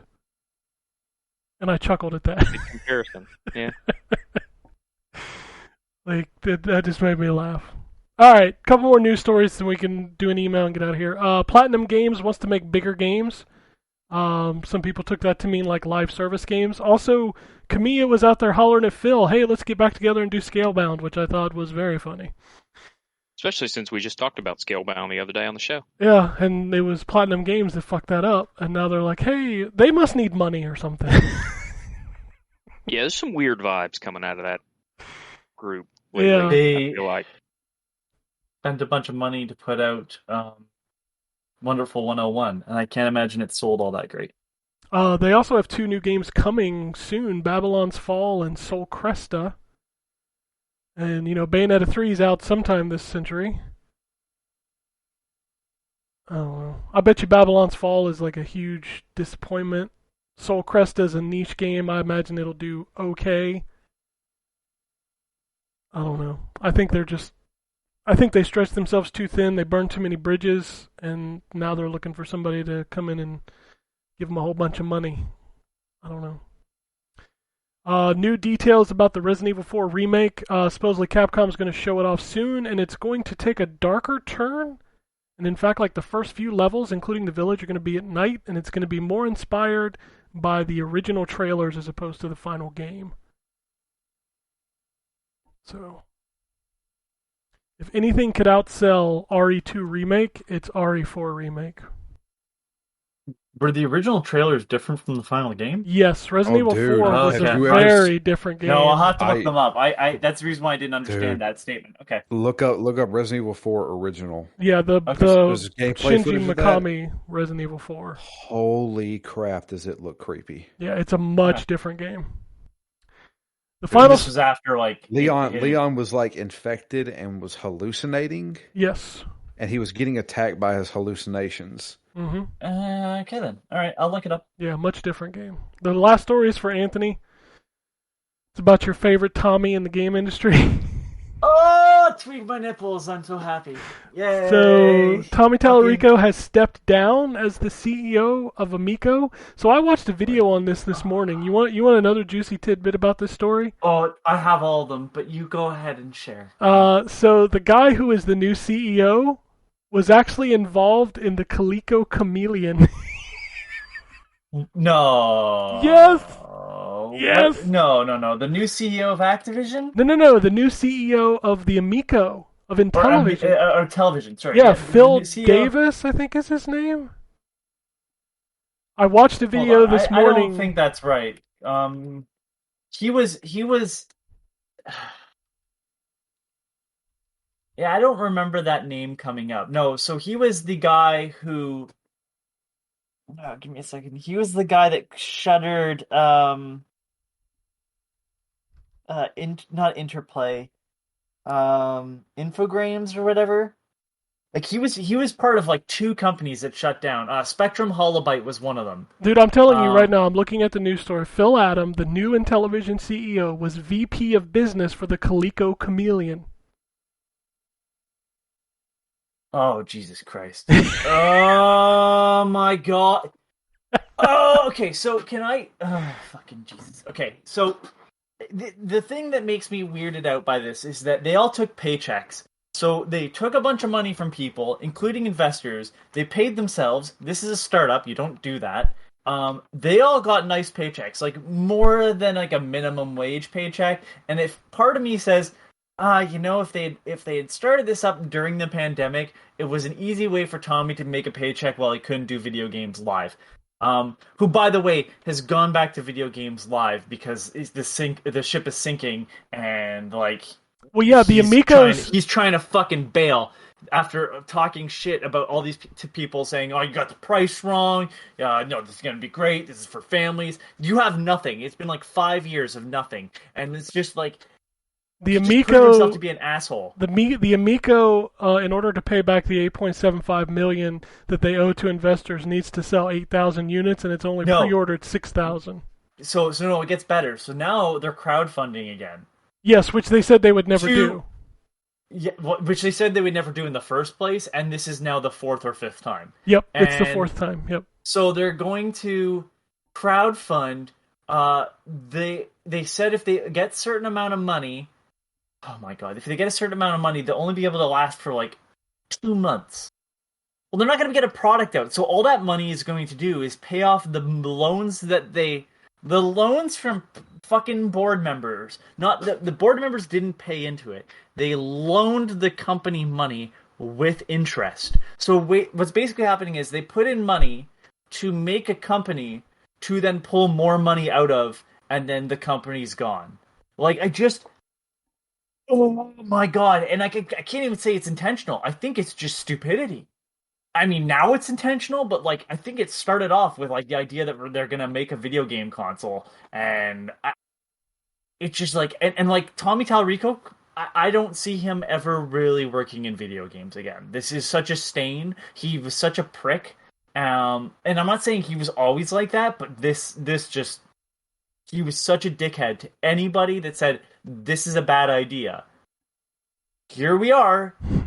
The idea still doesn't look very good. In fact, it looks worse. And the rumor is that he had at one point had the opportunity to buy the parts before part shortages started happening, and he said, "No, I don't want to pay for them at that price," even though he still would have made money on the console. And now it's too much money to buy the parts he wants. They tried to renege off of from an agreement made with a parts manufacturer, and the parts manufacturer just kept the money and said, "Fuck you, you're not reneging. This was a deal made. We'd set up a line." Like, I fucking just one day there'll be this like Polygon or Kotaku article that's just gonna go through like everything when people start talking. Like Jay Allard. I want to know what the fuck they brought Jay Allard for. Like, because he was in and then out. He had people from Nintendo who helped launch the Wii at one point in time. Those people don't exist anymore in this company. Like, it's been a clusterfuck since the beginning, and it's just been this constant, like, it can't possibly get worse, and it has. And that's the reason why I'm, like, just sort of, like, shocked and entertained by it all. One of the things that one of the death spirals that always happens in a situation like this is the people who are smart and the people that have talent always jump off first. Yep. And so the people that are left are just completely incapable of Well, finding a way to right the ship. Tommy jumped off, so you can definitely tell the ship is Yeah. truly sinking now. So the games that they were working on, like, all that was funded by like German taxpayer dollars. That this, I think Phil Adam had set up a different Intellivision in Germany, so he was able to get the grant to get the grant so they could try to make games. None of those games are finished, by the way. Yeah. not. This thing's never coming out. It doesn't exist. It's a. Is it a Ponzi scheme or is it a pyramid scheme? I can never remember. It's a Ponzi if it's got a product, right? Because that's what it feels like. It's a Ponzi scheme. Like, you'll pay in and you'll get in return, the more we sell. And, like, then they sold a bunch of physical products that are games, but not, because you have to download them and they don't exist yet and can't use them with the Amico. And it's just a fucking, like, I couldn't run a company worse. Live your dreams, kids. You couldn't possibly fail this bad. All right. One email, 2 tweets, we'll get out of here. I know it's a long show. Antonio says, I've never played a From Software game due to their difficulty, but I feel like I should take the plunge with Elden Ring. Despite it having the same difficulty, it does seem the most welcoming, especially with its new stealth mechanic. In other news, I'm really loving Dying Light 2 as I expected. With Horizon and Gran Turismo 7 just days and weeks away, respectively, this personally might be the best gaming month I've had in years. One last thing, if Wombat is on, I would like to know his current thoughts on what's been shown of WWE 2K22 so far. I will add the $120 NWO version is a really gross offering considering how bad the last game was. Yeah, I mean, the game. Let me put it this way: there's a reason that they tend to keep showing entrances and character models. That's the tell in a game like this, that the gameplay is not that great.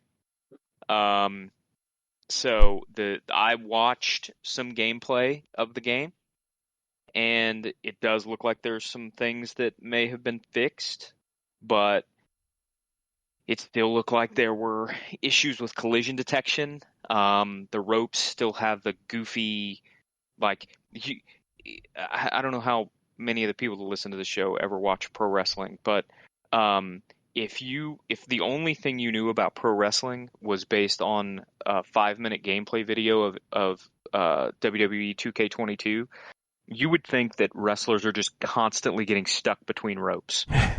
Like the video that I saw, that people kept getting their shoulders caught on the ropes and their feet caught on the ropes, and the ropes are bouncing around all over the place. There were some things that looked like an improvement, and some things that are just like, yeah, this is the same shit. And I am well past giving that game the benefit of the doubt. So we'll have to see when it actually comes out how it plays. But I refuse to give any hype or investment in that game until someone I trust plays it. Did you not and post it's a not picture? just being demoed. Yeah, the pictures are from WWE. Oh, I've posted a couple. Yeah. Yeah, I was laughing at it. Like you said, it looked like PS2, and I'm like, early PS2. Yeah, to be fair, I think I figured out that the one picture that I posted, not that this makes it much better because they're still selling it, but the one picture I posted of Shawn Michaels and Beth Phoenix, where Beth Phoenix looks like she's having a flashback, that's from the PS4 version, it appears, based on the buttons. But still, I mean, they're still selling the PS4 version, so it should still, not look like a PS2 game. Yeah, it's just bad, man. It's just, yeah, my confidence level in that game is 0. And so when it comes out, maybe I'll be proven incorrect. But we'll find out soon. It's only about a month away. Yep. All right. 2 quick tweets. The first one is from Bateau. He says, I wish I had a question to ask. Think we'll ever see another Riddick game? No, I do not. He's too busy working on Ark, right? Ark 2? Yes. See, I didn't know that. I was gonna say no because the last Riddick movie didn't do well. Yeah, you know what I could see? I could see both of these games being remastered at some point, but I don't think we're going to get a new one. Plus, who would make it at this point? Like that company's gone. Starbreeze is dead. Yeah. As it was. And the last tweet... Well, the movie franchise doesn't really exist anymore either, so... Yeah, they tried to keep it going, and it kind of just fizzled out. Pitch Black is still a classic, but after that, it was just kind of like it just got worse and worse. So, all right, last tweet comes down to the last thing we're going to talk about, see how wrong we are. Chad says, go Bengals. Who's your pick? Who's your Super Bowl pick? Cincinnati's my pick. I'm taking Cincinnati as well. I know, Drew, you're taking the Rams, right? Yep, Rams. Anthony, you want to pick one, even though you don't know a thing about either one? Dr. Dre. Dr. Dre is Anthony's pick. He wins the Super Bowl. Dr. Dre wins the Super Bowl. He definitely walks away with probably the most money. Yeah, I would. Well, I don't know. Those quarterbacks make a lot of money, so. I don't know, man. doesn't make fucking Pepsi money, because that's, I'm pretty sure, who pays the halftime. Yes, it is the Pepsi halftime show. So we're going to see come tomorrow. I'm going to go order my food, even though the game is 3.5 hours away. And I think I might be eating by halftime. Maybe. All right. If you want to tweet at us at N4G Podcast, you want to shoot us an email, it's podcasts at ZTGD.com. You can follow us on Twitter. Anthony's at Complacent Robot. Ryan's at Wombat RP. Drew is at DML Fury, and I'm at ZTGD. Check out the site at ZTGD Content. And also, Phoenix Down, Yakuza 4 is currently the one. Are we having an episode this week, Drew, or nay? We should be. I need to get in contact with Matt. Okay. So Yakuza 4 is the current game in rotation. If not, you should call Anthony and say, hey, let's do an intermission. Perhaps. 'Cause it's been a while since you guys did an intermission, isn't it? Gosh, maybe. I can't remember. Yeah, I don't remember the last intermission. Anyway, that's all I've got. This was a lot. I hope y'all enjoyed the show. Enjoy your Super Bowl time. And we gotta go back to work tomorrow. 'Cause fuck it. Other than that, I ain't got anything else. If anybody else thought of it, guys, so bye. Peace, bitch. Alrighty. And it goes something like this. Epic fail.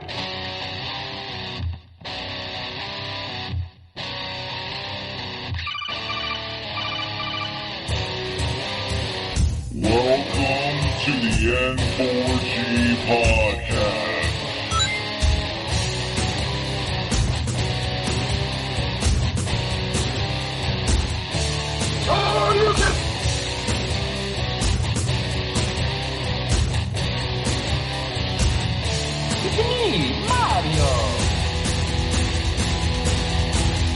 Zero tolerance. This is going to be a very interesting episode. Gather time. Greetings, programs. I got lost trying to find my way to the secret underground N4G Radio lair. The Wombat. And I always live being angry. Killer Wolverine.